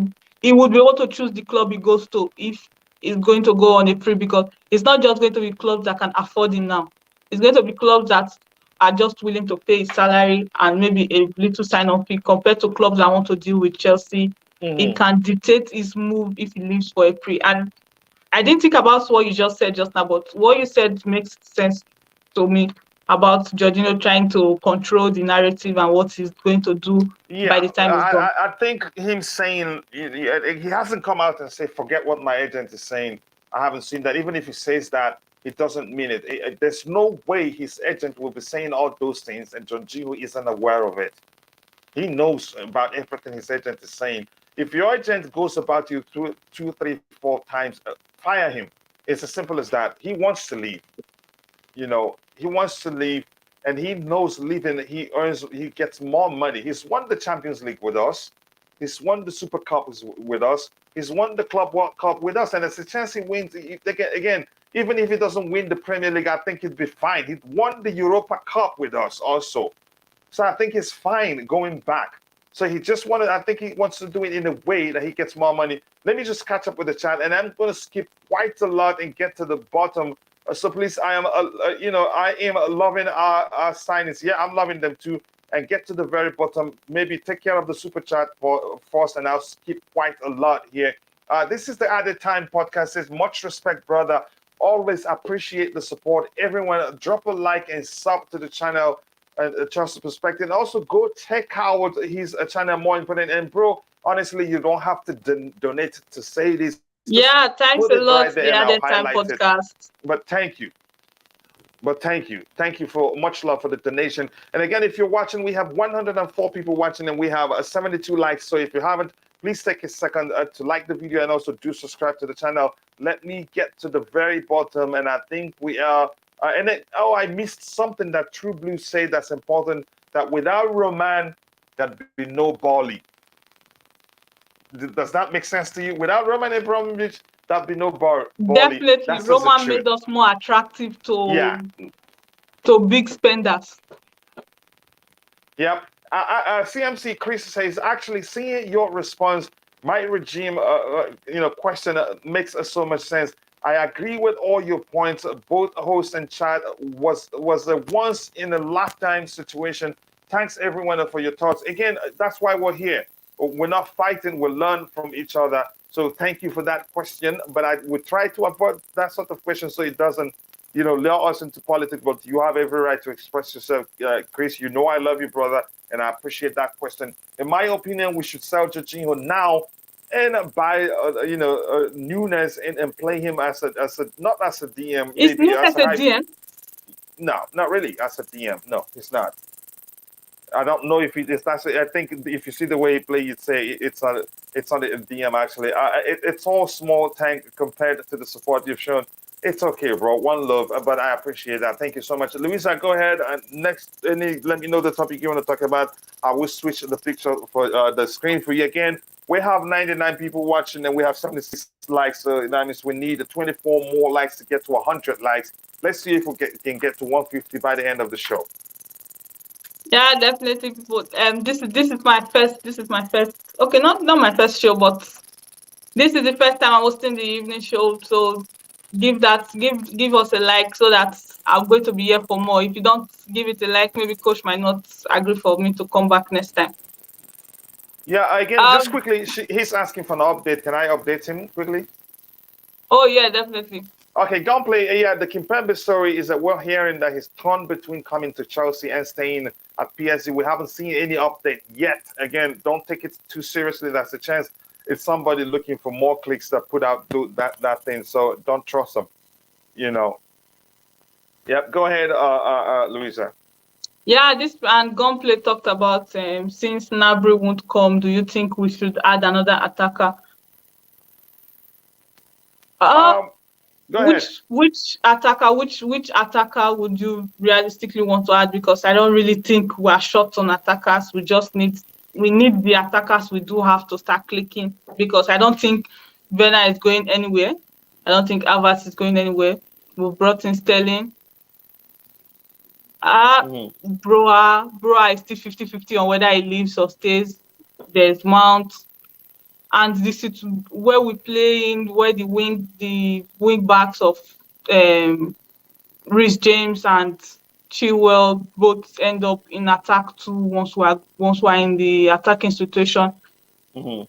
I would like for us to get Gnabry, but realistically, should we add another attack? I feel like we are not talking enough about the midfield. Like, it doesn't feel like anything is going on there, but I trust Thomas to know what he needs and try to get what he thinks the team is going to need. So realistically, I don't see us. Maybe we'll go after Gnabry with all we have. Maybe it's like a long-term building process, but I don't see us going. Do we? And I want to remind you quickly. Don't forget we have IBZ on the panel. So you're the host. I'm just reminding so we don't forget he's here with us. Oh yeah, IBC. What do you think about the Gnabry deal? Do you think we're going for him? Do you think if we don't go in for him, we're going for another attacker? Good evening, guys. How you Yeah, doing? good evening. I didn't even Good know we're evening, doing bro. it. I didn't even. Good evening, coach. How you doing? I Good didn't know. evening, my bro. How you My did? damwa, my one net. How you did? I'm fine. I can't complain, brother. Well, yeah, I didn't know. I didn't know that there was a. Was this? Is there an official bid? Is There's that? not been an official No, bid, no, but we've yeah. been showing interest apparently according to the reports we've been getting. Oh yeah. Well. Yes and no. Yes, because obviously he adds more experience. No, because it will hinder a lot of the attack we may have, like Callum Hudson-Odoi. Ah, Um, so that's why I think it may Tuchel may resist, but we still need the numbers. We're still lacking in numbers. No matter, don't let one signing or two signings. Guess what? We need at least, like, for us to be where we are, which I don't think will happen in one window. We need like six Mm. players. You know what I mean? Obviously, we need players leaving, like Barkley, rebuild. Well, I'm just going off what I'll do in it. I'll sell Barkley and Ruben Loftus Cheek. I'll keep the latter because obviously homegrown, what have you, been with the club for 2 years. But like still in that attack, you know, you got Ziyech, you got Sterling, you got Callum Hudson-Odoi, and you got Pulisic. Those are the wingers you have. So if I was to add one more, it may. Is that my noise? yeah.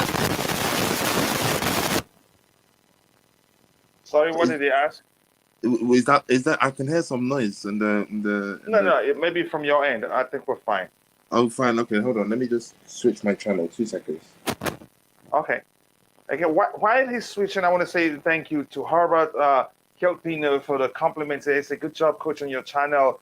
This is how it's supposed to be when talking about football, regardless what teams we support. Yep, and that's why I say stay tuned because the sister channel launches in a free week. The branding process is almost at the point of completion, and I want you to be part of it. Go ahead, IBZ, if you're back.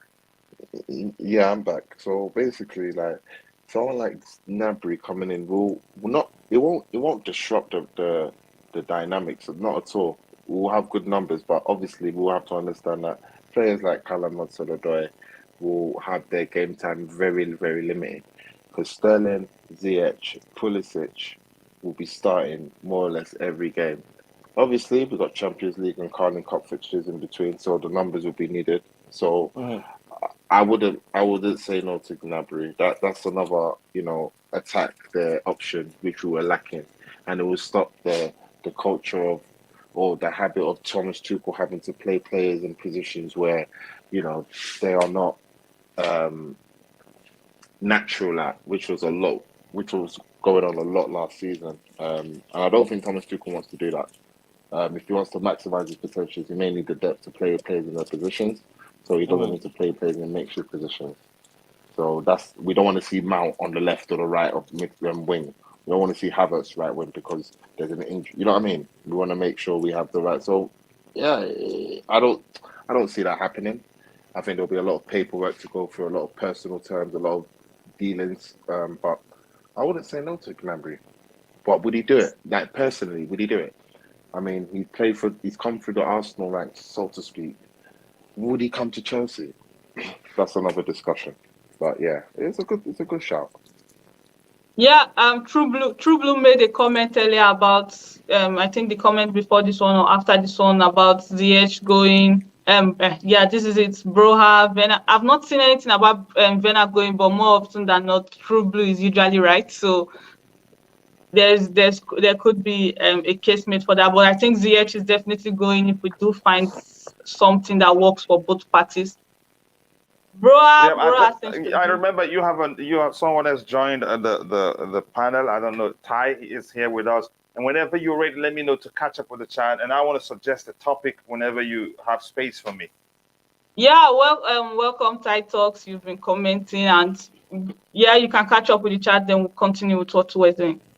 All right, thank you very much. Just give me a second here. We have he says Broya, and I think we've read that. And Gunplay says is Leao's 140 million clause activated, or they want him to sign a contract again. Because he's a generational talent in Chelsea, should at least consider him if Gnabry signs for Bayern.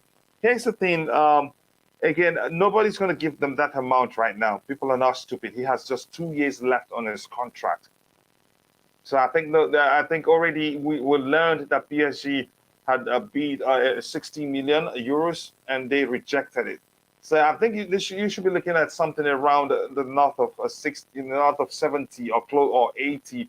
I don't know, but nobody will pay 140 for him right now. They've made a mistake. He has just 2 years left on his contract, and they have, they haven't come to an agreement on what the new contract will be because they're trying to get him to put pen to paper for a new contract, and he's refused. So again, it's not that simple. We can get him, but you have to show Milan more money than PSG had already bid, which is 60 million plus. So let me just go ahead and catch up with the chat quickly. I think Colwill is leaving. You're going to put me into trouble. I'm not sure what's happening. Well, learning that the kid wants to stay. He's confident in himself, and he's not asking for a lot of games. He's just asking, for a sizable, acceptable amount of games. He wants to learn. I think he's seeing probably that Koulibaly is coming in. We have Silva. What are the best, combo can you learn from those two? So again, that's me. Gunplay, again, somebody's talking to Gunplay. Good night, Kachila, in the panel, and thank you for your hard work, all of you. In Kenya, don't know what time is it where you are, but I know it's late. So maybe, here it's actually 4 p.m. It's usually the Blue Morning show that starts at 3 a.m. for me, but now I'm fine. But thank you very much for all the support. I appreciate that, Gunplay. And hopefully I'll see you during the Blue Morning show because it will be daytime for you at that point. Sorry, coach. Sorry to cut you off, bro. Hope you don't mind. I just want to know, I'm just curious. You see, when you do the daytime show, like our time, is 11:30 a.m. UK time. That's the time that I log on or I got your link. What time is it for you over there when it's 11:30 a.m. over here? It is 3 a.m. It is 8:30. That's it is at 3:30 a.m. So you're doing this thing at 3:30 a.m., my brother. Yeah. Kudos to your elbow. Dedication. That's really loud. You will do more. There will be more success to your shoulders, my brother. Thank you. I appreciate that. And again, we all own it. It's all our efforts. I am not the host and the panelist, and Luisa isn't the host and the panelist. Luisa is the host, and we have you guys that are the panelists to support. It's pro bono. You don't earn anything from it.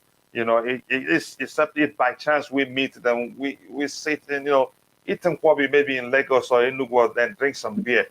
You get that? Or some Jamaican food here in the US whenever time comes. So, but thank you. I appreciate that, brother.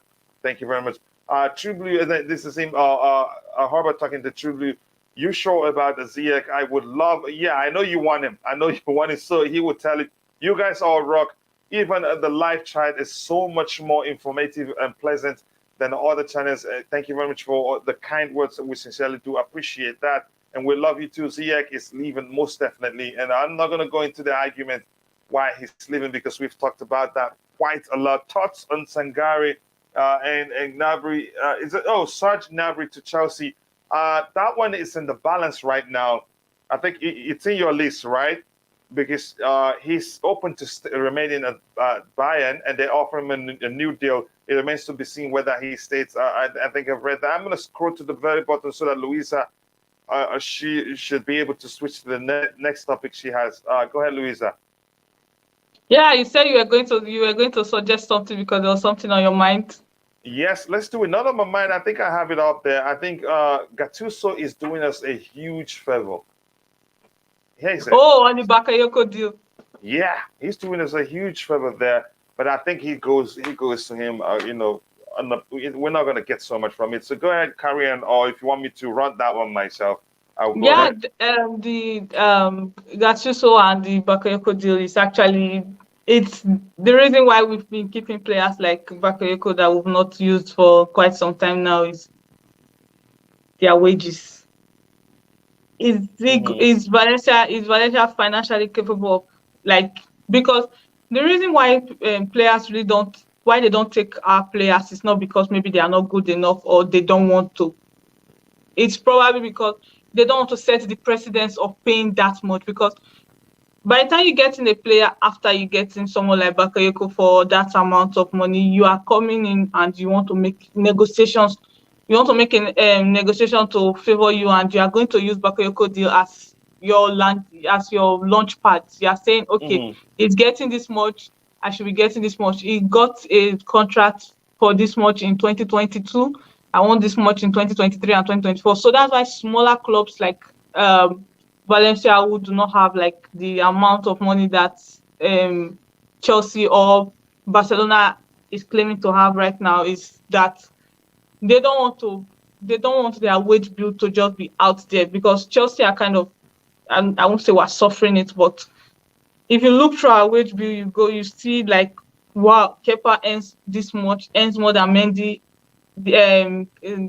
It's just, there's a whole lot of ridiculous things going on in the wage structure, especially when we bring in academic players, when we resign them and all. But that's actually, that's, by the way, like, should I run this one? Should I run this particular topic? Oh, you can go ahead. All right, thank you. I appreciate that. Again, here's my response to you. Bakayoko, his situation is very, very unique.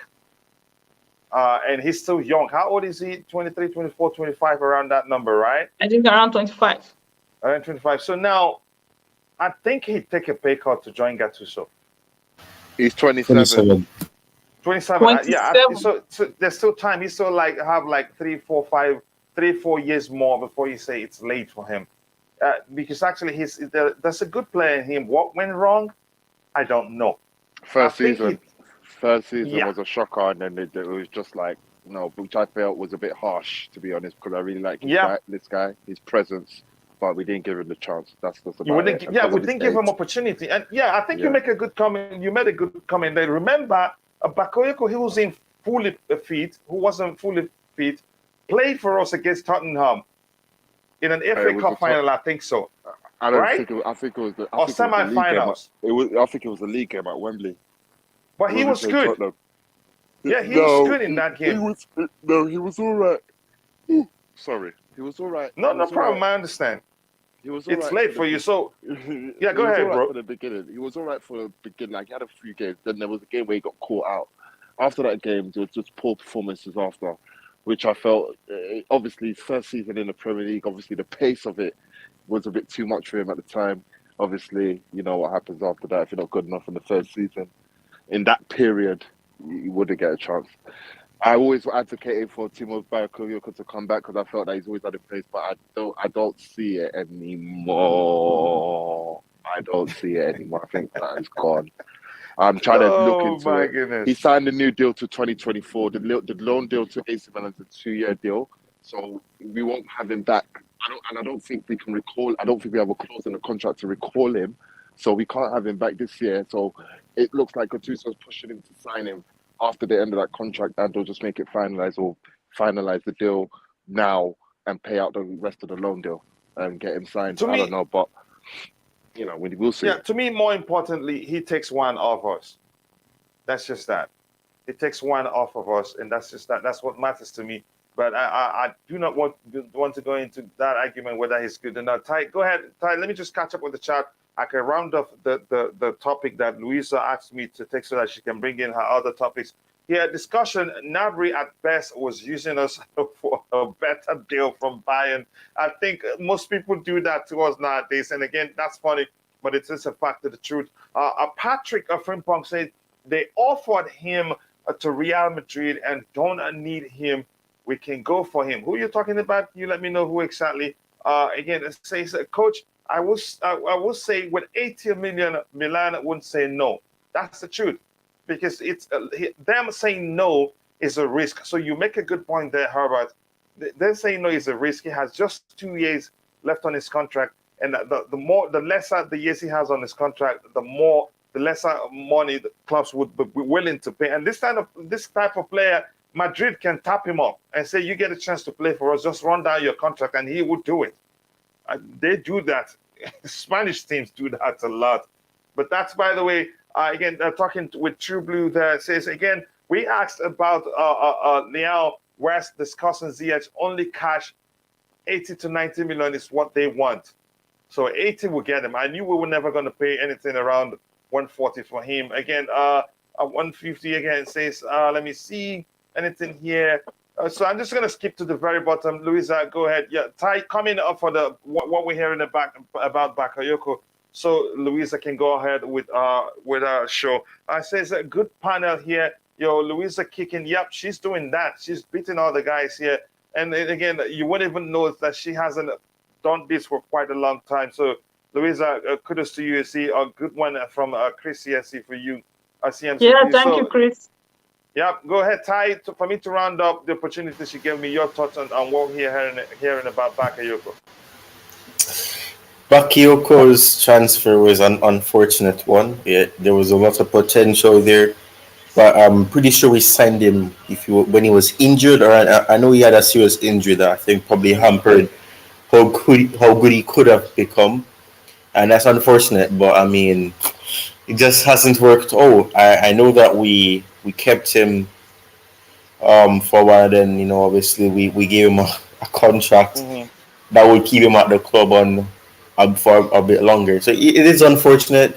I think the club were probably hopeful that he probably go to AC Milan and do well. But I think for people who are so hopeful that they'll still be willing to keep him. For me, I didn't believe so, because in a sense they brought him on in a part of the game, and they took him back off 10 minutes after. So I think in that indication they just wanted to give him an appearance, and then when he got the appearance he wasn't doing good, so they just took him back off. So in that sense it just doesn't look good for him, and I really do feel sorry for him, because it's a case where he had great potential. He was young at that time, and it just didn't work out the way that he probably hoped it would have, and it really is unfortunate. But I mean, he's making money. I'm not making anything, so I can't really feel too sorry for him. Yeah, but again, we're all taught he has so much in it, and he's so good. With thought the future was all his, because he was that class of that Monaco 11 that the whole world wanted one player or the other from them. Unfortunately, it hasn't panned out for him the way we thought it would. And you could argue maybe he left too early. There's a chance that's the case, because he was one of the youngest then, right? But again, that's me. Anything. I'm just gonna, before I hand over to Louisa to continue her show, I want to say thank you to 88 likes. We need just 12 more likes to get to 100 likes, and we have 92 people watching. So if you haven't, please take a second, to like the video, and also do subscribe to the channel if you haven't. And I'm going to repeat myself again. It's not, you don't have to donate your hard-earned cash to this channel. Again, we'd rather you like the videos, because the more you like the video, the more the YouTube algorithm will be triggered, and the more people will be able to reach, and the more people we have here, the more fun it will be, because we'll have more people to educate, to enlighten them, that will work together, look at what's out there, put two and two together and come to a sensible conclusion. And we're always objective here on Chelsea Perspective. So thank you for the support. Now we need just 10 more likes to get to 100 likes. Louisa, sorry for hijacking your show. Back to you. Yeah, no worries about that. It was the Bakayoko thing was actually one of the things that was on highlights today. But talking about True Blue talked about that Werner is gone. What do you think the potential is about Werner being gone? Because realistically, I don't see us making a deal that would make Werner to leave Chelsea this summer. Maybe it's part of the outgoing, but I don't see us letting go of him this summer. You asking me or someone else on the panel? Me? I'm asking you. I'll get to the people on the panel. Here's the thing. Werner, I think Thomas Tuchel sees something in him. If we're serious about selling Werner, he's gone by now. That's how I see it. I could be wrong, because I read something also during my research. I read something that says Thomas Tuchel wants to build a fluid attack with Werner. I think there's a name that was mentioned. I forgot the name. A player. I think the person talking about that let's just say he needs one more attacker because he wants to build a very fluid attack that includes a Werner. He named our attacking players. So my point is, I don't think Werner leaves. I could be Yeah, wrong. I don't think so too. Yeah. Ivy, what do you think about that? Do you think Werner leaves or Werner stays? Oh, I think we lost Ivy. Oh, try talk. Oh, I'm He's here. I'm here. Sorry, what was the question? I was just watching a Yeah, report on True Blue Thomas. talked about how Broja, Werner, and Ziyech, how three of them are gone. So I'm like, No, not Werner. Not Werner. realistically, I don't think Not Werner Werner. leaves this summer. Do you Not Werner. what? Not his German compatriot. No. No Do way. you, He's gonna. is No way. is this your answer I based think on? what I think he will do. Yeah. What I think he will do. Yeah. If we don't sign a striker, he's gonna put his arms around him and speak some correct German to that guy and fire him up. I swear. I swear. It's going to give us the German Werner that we see on TV. I swear. I swear. I think we'll never. No, don't say that. IGC. No. Because players, no. Jokes aside, players develop, innit? Players can like players develop, and players can find confidence to do things, and it takes the right coach to put your arms around. And I believe that Thomas Tuchel can do that with Werner. I still have faith in Werner, and obviously we'll just wait and see. But if we don't sign a striker, that leaves us with Werner and Broja, who can play up front. Obviously, Kai Havertz. I'm not saying that Thomas Tuchel. I don't think. Well, this is my opinion. I don't think Thomas Tuchel will probably use him as a sole number 9 if you have someone like Werner that has that competency to do that. So why not put your arms around him and let him know that you could be give him a few games up there, see what happens. If you have Sterling running on the byline and playing them balls in, you're as good as gold. So don't rule it out. But I don't see him leaving. No way. If I can come in quickly, I think I'd argue that Werner's biggest problems, one of Werner's biggest problems at Chelsea isn't really his ability. It is how most teams play in the Premier League. Low block is one of his Achilles. You could say his Achilles heels, because he needs space to operate in most cases. But very good again, you could say the services weren't. Go ahead. Sorry, no, you can continue. You can say the services. Go on. I was going to say again, you could argue also the services weren't coming that much to him. You could also argue he's a second striker, and in most cases we played him as a lone number 9 on the flags, also not his preferred position, and not pay him. If you look at Werner, whenever you pair him with Kai Havertz, he does better, or with any other person as a second striker, he does better. Which he flourished as a second striker at Leipzig. So there are other factors to consider. But again, the Premier League, the way most teams play, he still have big issues, that I don't think I believe he'd always struggle with. But this just like so you know how I advocate that we need you would say a traditional number 9. I just say we just need a number 9, and then you guys say no, we don't need one. We like Thomas Tuchel don't play with one. Can't we just come to an understanding that this could be the type of striker that Thomas Tuchel would want, not a traditional number 9 in Timo Werner that we argue, always a second striker. I think he should be a number 9, like a number 9. That's what I would know him as. But obviously, you will argue that he's a second striker, type number 9. He could play that hybrid centre forward. Why not have that understanding that Thomas Tuchel could be his ideal striker? So it may tick the boxes. Low block, he's very good at finding the spaces. He's very, very good at finding the pockets, if you watch him. And he's very good at drifting wide. So it could be a win-win. Well, we'll watch this space. I hope Thomas Tuchel finds some belief in him. And because if that guy gets going, he gets going. I know he can get going. So I still have faith in Timo Werner. I don't lack faith in him. Ziyech, he can go. That one's not my concern. I just feel that the game is too. The pace of the pace of Chelsea doesn't. He slows it down. Looks for a cross. That gets picked up by the goalkeeper. Obviously, then it restarts again. So all that attack was just for nothing, and he's not really effective directly. So if you like go, if you like stay, that's not my own. But like, I'll prefer him to leave. Who was the last player you said? Werner. Yeah, I think that's a tough we're call. just talking about Werner staying or leaving right now. But She's talking about Werner, yeah.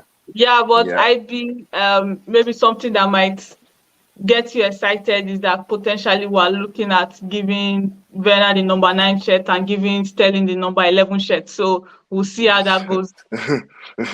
You see what I'm saying? But what do I know? What do we all know? So, Titus, what do you think about the Werner situation? Does he stay? Does he leave?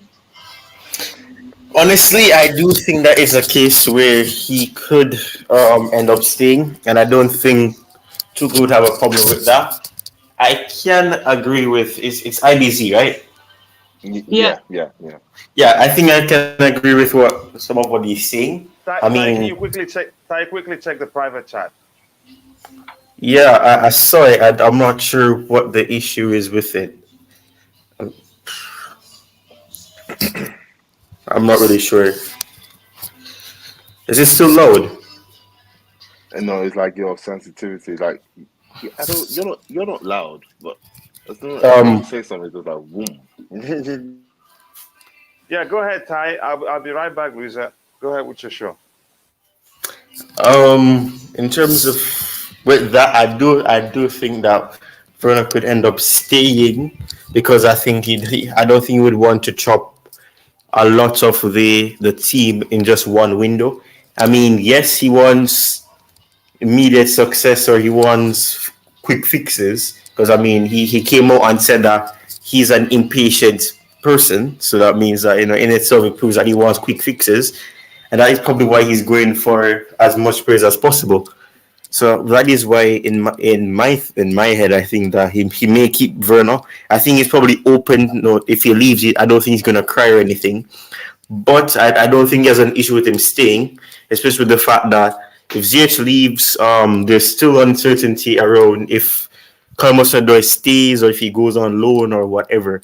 So I think in that sense, you need players, but I do think that Werner, there's a good player in Werner. The question is it possible to get our best player out of Werner in this league? I think if he goes to a different league again, he may be able to get back to where he was because that is where he thrived, and the demands will not be as severe as it would be at Chelsea in terms of what they want to achieve.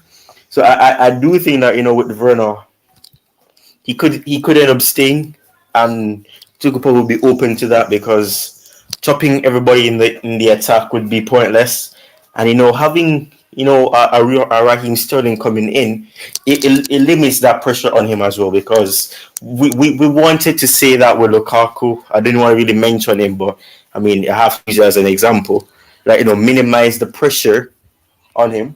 And although Raheem Sterling is not a striker, he's like a wide forward or an inside forward that can infiltrate that and can help the team as well because he's that type of experienced player, and I think they play on the same side, and there's a possibility that the two of them could start. So I think in that sense, it would be easier for him, and it would give him the opportunity to get a better headspace. And I don't think he's fully recovering in necessarily from whatever mental issue he's having at the moment. He does show a little glimpse of what he can do. I mean, I can remember the Real Madrid game. What he did, he showed a little of confidence, sitting down two centre backs.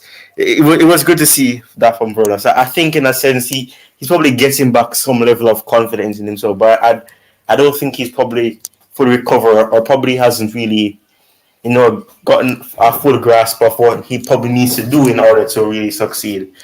But that's just my opinion, though. Yeah, definitely. And I think I do agree with you about the kind of play that Werner does according about like he needs someone who the focus is on so that he's able to run freely because it's usually like when he has to take the defenders one on one, he's usually having like a stumbling block. But when he just needs to outrun the defenders, that we have like a pretty good outcome. Then, but his misses are also there, but he does get the chances, and I don't think other forwards will get that many chances that he does. But we need to see him like gain more confidence to be able to put some of these shots away, which would put us in a better position. So, but that's that. The news about Chelsea rejecting CR7. I feel like there will be some CR7 stans that would not like that phrase. But what do you think about Chelsea not going for CR7 IB? Yeah, in Tuchel we trust, and yeah, why not? Of course not. I mean, like what I said earlier today, I said I was in the camp we like we'll look at it and back, and we'll say we didn't sign Cristiano Ronaldo. Like this is Cristiano Ronaldo. This is Oruru. This is the greatest footballer, one of the greatest footballers of all time. And we didn't want to sign him. The problem is we didn't want to sign CR7 No, at I'm in the 37. I know, I'm in the camp of it because at the end of the day, it will mess up the dynamics of the squad. It will all be centered around him. We have a lot of young players that need to develop, and having Cristiano Ronaldo there, albeit it will be good for the name, the publicity. It will not be something that we will need, and it will really, really do us thinking about it more bad than good, if you really think about it. So I would like the players to be organic and find leadership within themselves without having the pressure of such an iconic star like Cristiano Ronaldo being in the dressing room, being in the training ground week in, week out. And it will help the players be organic and find themselves as opposed to having that.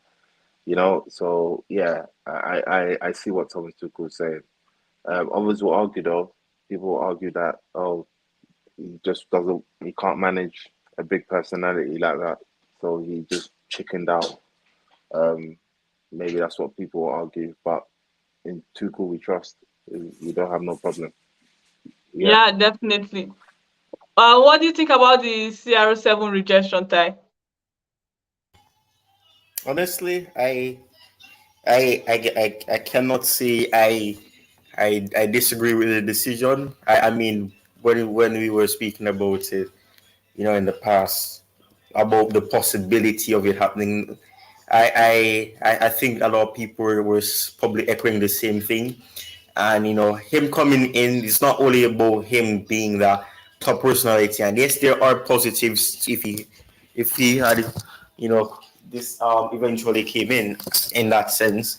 But there's also these underlining issues in terms of ego and things like that could have still creeped in. And for me, although he can create for other people, and I mean he did create, because people always speak about the negatives that he does at Man United, but he had created a lot of chances from wide that in some cases Bruno Fernandes would miss, or should rather the goalkeepers. So it's not like he was just me, like people make it out to be. But he does have this ego issue where it's his way or no way. But he does try to do other things. It's not like he's only trying to be selfish. But I think in a sense, if Tuchel ups and if reports are to be believed that he should not be around one person and he should not have like a main person, then that's a positive then, because you never know. There's a possibility that Ronaldo would probably say that I am this person and I've achieved this and I have this and I have that. So I demand some level of respect and things like that. So I think in that sense it's a positive. I mean, yes, for the financial part of it and the commercial side, it would have been fantastic, because it means that you'd have a lot of fans that would I think the mega store would benefit a lot from that, because people be saying, "Oh, Ronaldo at the club." The line, from the mega store would extend from the entirety of London. So maybe they'd have a roadblock of people. So I think in that sense, although it would have been beneficial to the club, commercial wise, I mean, considering what could happen on the pitch, I just think that it's better safe than sorry. And I think probably Tuchel is still looking at the Lukaku situation, although it's quite different, but both situations would have is still related to ego and believing that, oh, because I've done this, because I'm this person, because I have this achievement, I I deserve to be this. I deserve to be playing game after game. But I just think that maybe he's suffering from the aftermath of this whole thing as well, and he's just probably taking the safer route. But like also said, is that he wouldn't say no to a striker in the future. So that doesn't mean that we won't go for a striker ever again. But I just think that maybe the consideration right now is that Ronaldo is not probably the profile to go for in terms of ego and trying to build a team long term. Yeah, definitely. So, True Blue here says, I think this one is for IB. Says, LOL slows it down. Have you seen the quick instant passes the edge plays putting people in? IB, do you have any response for True Blue?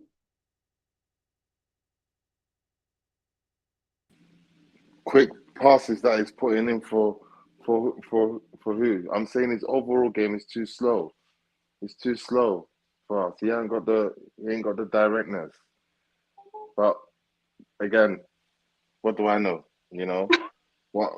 That's what I'm trying to say to you. He's too slow paced. He can't keep up. You could argue probably it was his first season, or so he's just bedding in after a first season.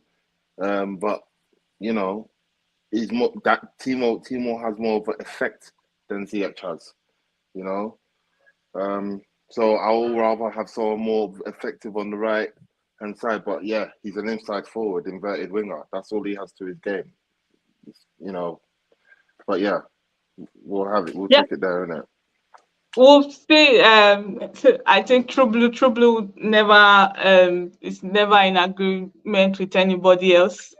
But we've seen reports about, the Added Time podcast says, can't see Ronaldo leaving top level competition over a really nice 270 over 2 years. Not going to lie, that's a hard contract to turn down. No such thing as too rich. I don't think he's going to leave top level competition. It still feels like he wants to. He has unfinished business. I think a club will probably come calling soon. Maybe not, maybe in a different league, or it comes back to United. We'll see how that goes. So let's catch up with the chat. He probably won't even leave United. Let's just even keep it 100%. Nah, Exactly. I don't think we let's probably just keep it about. exactly. He'll probably just and probably be training as he's missing pre-season right now, so he'll probably come late and have to take an extended. Like I don't see it happening. I don't see it. Yeah, so Chris TMC says, I'm actually super excited to see Kai this season. Dude's got so much talent, he's maturing. I feel like he's gonna get a whole new level this season. Sterling should be a great influence too. I do think Sterling would be a good influence for our attack, but let's see how that pans out. Sometimes most times we just think about some things, and what we end up seeing on the pitch is a whole nother ball game. So let's see what happens with the Kai, Sterling, and all our attackers, if they finally find a way to actually click, or if we rely on our defenders again for more goals this coming season. So if we're all caught up with the chat, I did see reports, I think from not from Talksport. No, not Talksport. Talksport is not that. But Thomas did an interview where it was like he's an impatient man, and people started reading meaning into that as he wants quick fix to our problems, to give us like to get trophies instantly and just like patch all the holes we are having, instead of actually looking for a solution, a permanent solution. What do you think? What do you think about that? Like, do you think what you've seen so far and from his interview, do you think is looking for a quick fix and to get that trophy, then just come in, get that trophy? What do you think about the squad we're trying to build right now? Is it a quick Sorry, fix? just sorry to cut you off. Sorry to cut you off. Sorry. I'm gonna be heading off. Louisa, but it's getting late as well. I forgot. I've just got carried away with the time. But yeah, big yourselves up. I'll catch you guys Okay, tomorrow yeah, when no next you problem, guys Ivy. are. Thank you for joining us. No problem. No problem. You guys take it easy. Take it easy. Yeah, so Ty, what do you think about the squad that we've been building and that Thomas interview of him being an impatient man? Do you think it's a quick fix squad, or do you think we're actually building something long term? Honestly, I think it's a mixture of both. Um, I mean, yes, some of these players are 26, going up to 30, 31. But I do think it's a case where he's probably building for the future as well. Because the team that we have in terms of signings are players that have been in the game for a while, but he's also mixing it up with the possible inclusion of Conor Gallagher and people like that. So there is a possibility of that. I just think that he wants to get in experienced head or leaders into the team, or people that have been in the game for a while, especially in the defense, because I don't think he wants to really have many youth minded defenders. Because I think when he says he's an impatient man, I think maybe not that he wants to go for the league this season, but that he doesn't want to have to wait probably like 3 more years to say that. Probably in 2 years or something, try to close the gap and not try to um increase it, because he always speaks about trying to close the gap and Man City are the benchmark and things like that.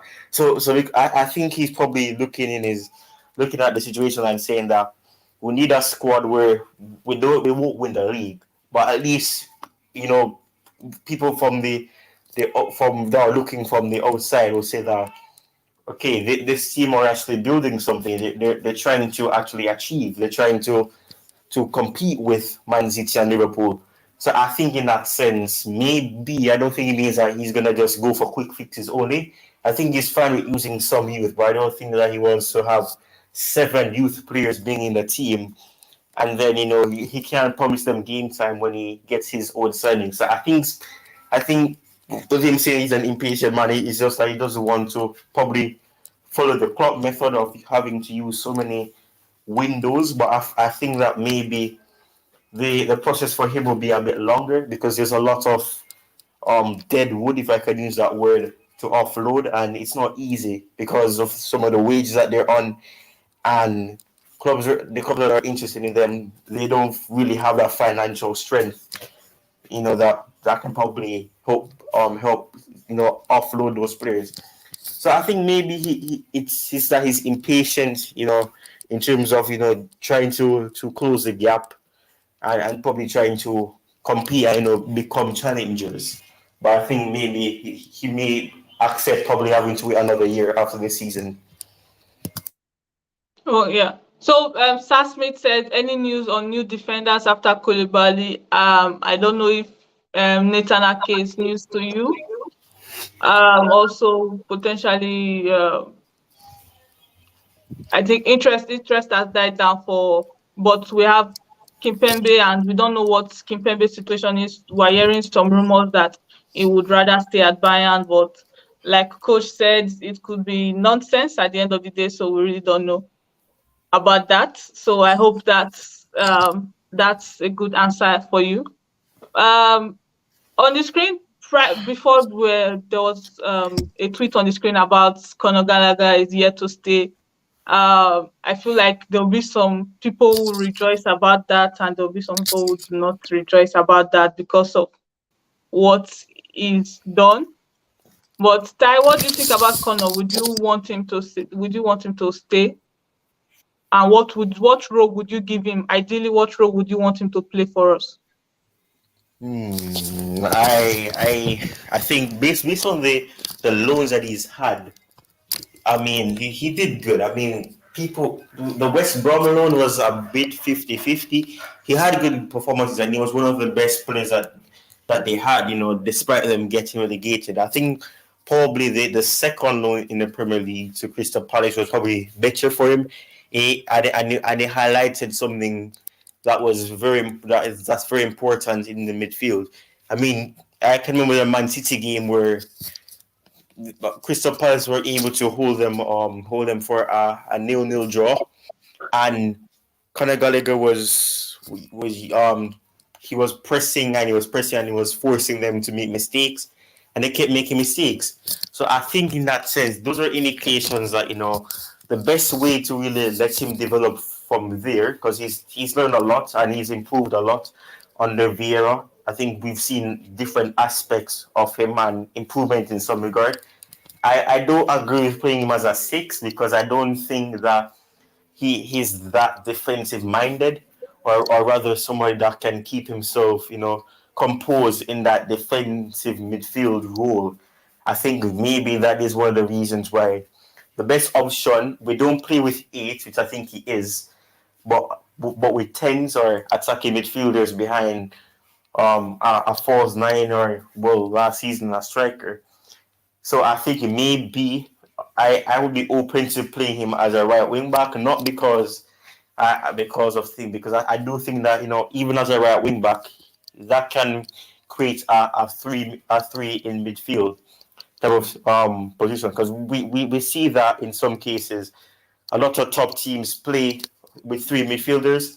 So if you have only 2 midfielders, it becomes an issue. And I think maybe that is why when we were playing 3 midfielders, it was easier to have that control in the midfield because you had more balance, and it wasn't a case where you have 2 midfielders and then even with Mason Mount, he will come deep, but sometimes he's on the offensive side, so he's not 2-person, so he can be up in the opponent's box and on the other side as well. So I think maybe in a sense having Conor Gallagher, who has that pressing side like Mason Mount offers, maybe it could be a case where he can probably play a similar role, but maybe as a right wing back, because he adds creativity and he plays wide. And especially for England, when I was watching them play recently, he was pretty wide, and that is something that it could benefit the team. So like Ruben Loftus-Cheek, who played as a right wing back and he was like a third midfielder, I think Conor Gallagher could do that, and that would leave space for Mason Mount to also play with Gallagher being on the pitch at the same time, because I think they could offer a lot of promise if both are available. Yeah, coach is with you on that, on not playing Conor Gallagher as the number 6. I don't. So yeah, people, please do like, subscribe, and share this stream so that we'll be able to bring you more content and we're able to create more. Please, it's I can't get the number of how many are watching, but we do need you to like and subscribe and share this stream so that we'll be able to give you more content. Yeah, Victor says Batshuayi just signed a 1-year contract extension with Chelsea. This is what frustrates me with Chelsea. Why do they keep giving contracts to guys they do not want? Let the boy go on a free. Here's the thing about contract extensions to loanees. It's quite frustrating when it's obvious that we're probably never going to use them, and they still keep renewing the contract. But it's either you let him go on a free or you get a loan fee. At the same time, it's kind of a little bit cruel when you just leave a player like that hanging, because no one is going to probably meet his wage for the clubs that are in the pool to get him. That's personally what I think. I feel like sometimes Chelsea offer some of this contract out of like mercy. We can't leave him hanging, can't just like cut ties with him completely, especially when it's not being like a bad person to them or a bad player. It's just like they've made the wrong deal in offering him a contract that no one wants to match and buy out. So True Blue says it allows Batshuayi to go on loan, bringing the club a loan fee and him the chance to impress. I don't think the way Thomas is moving is going to keep someone like Batshuayi after. I don't know how impressive it will have to be for Thomas to keep him.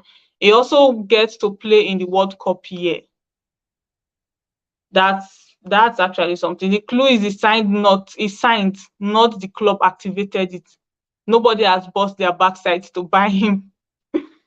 So I think that's the truth. Batshuayi wanted to sign, and I don't think the club like went out of their way to try and sign him. He was just there, and they signed him just in case of anything. So let's catch up. Let's catch up with the chat first and see.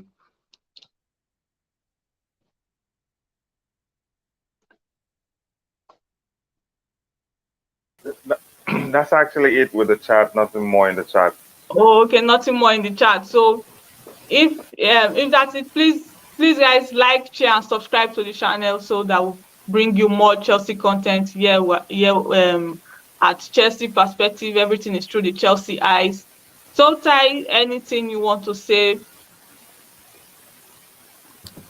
Yeah, it's something that in terms of this thing, I just want to quickly add this. With Mr. Batshuayi, it's the continuous 1 year extension that he gets. And you basically explain it, and True Blue did as well. It allows that some hope, because I think the club can only hope that when they continuously send him on loan, somebody will come in and say, we like this player. Let's make a bid for him and try our luck. But I think right now, we can make these jokes that we're going to extend with him until he's 60, 70, because nobody's going to come in for him, unfortunately. But yeah, I really enjoyed this, and I must say that for someone that probably hasn't really experienced the feeling of really controlling the evening show, he did quite well, Thank but you, Ty. yeah, and coach was showing you up a lot though. Coach, you heard that? Putting you on the spot and saying, "Oh, you remember you have this, remember you have that." Oh my goodness, Ty, you're not going to win. I know Louisa understands, and it's part of the whole process. But again, she's brilliant. She knows what she's doing. She knows how to get people to talk. And again, Yeah, true. yeah.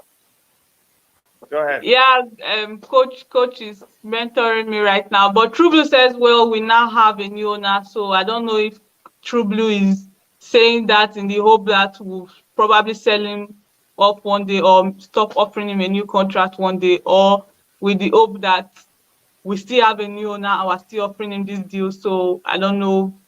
So people should stop talking about it. I don't know. True Blue, do you want to enlighten us on what you mean by we now have a new owner? Is it with the hope that we are going to get him off the books, or you are saying we have a new owner, we're still operating as the same old Chelsea, offering him 1 year contract extension?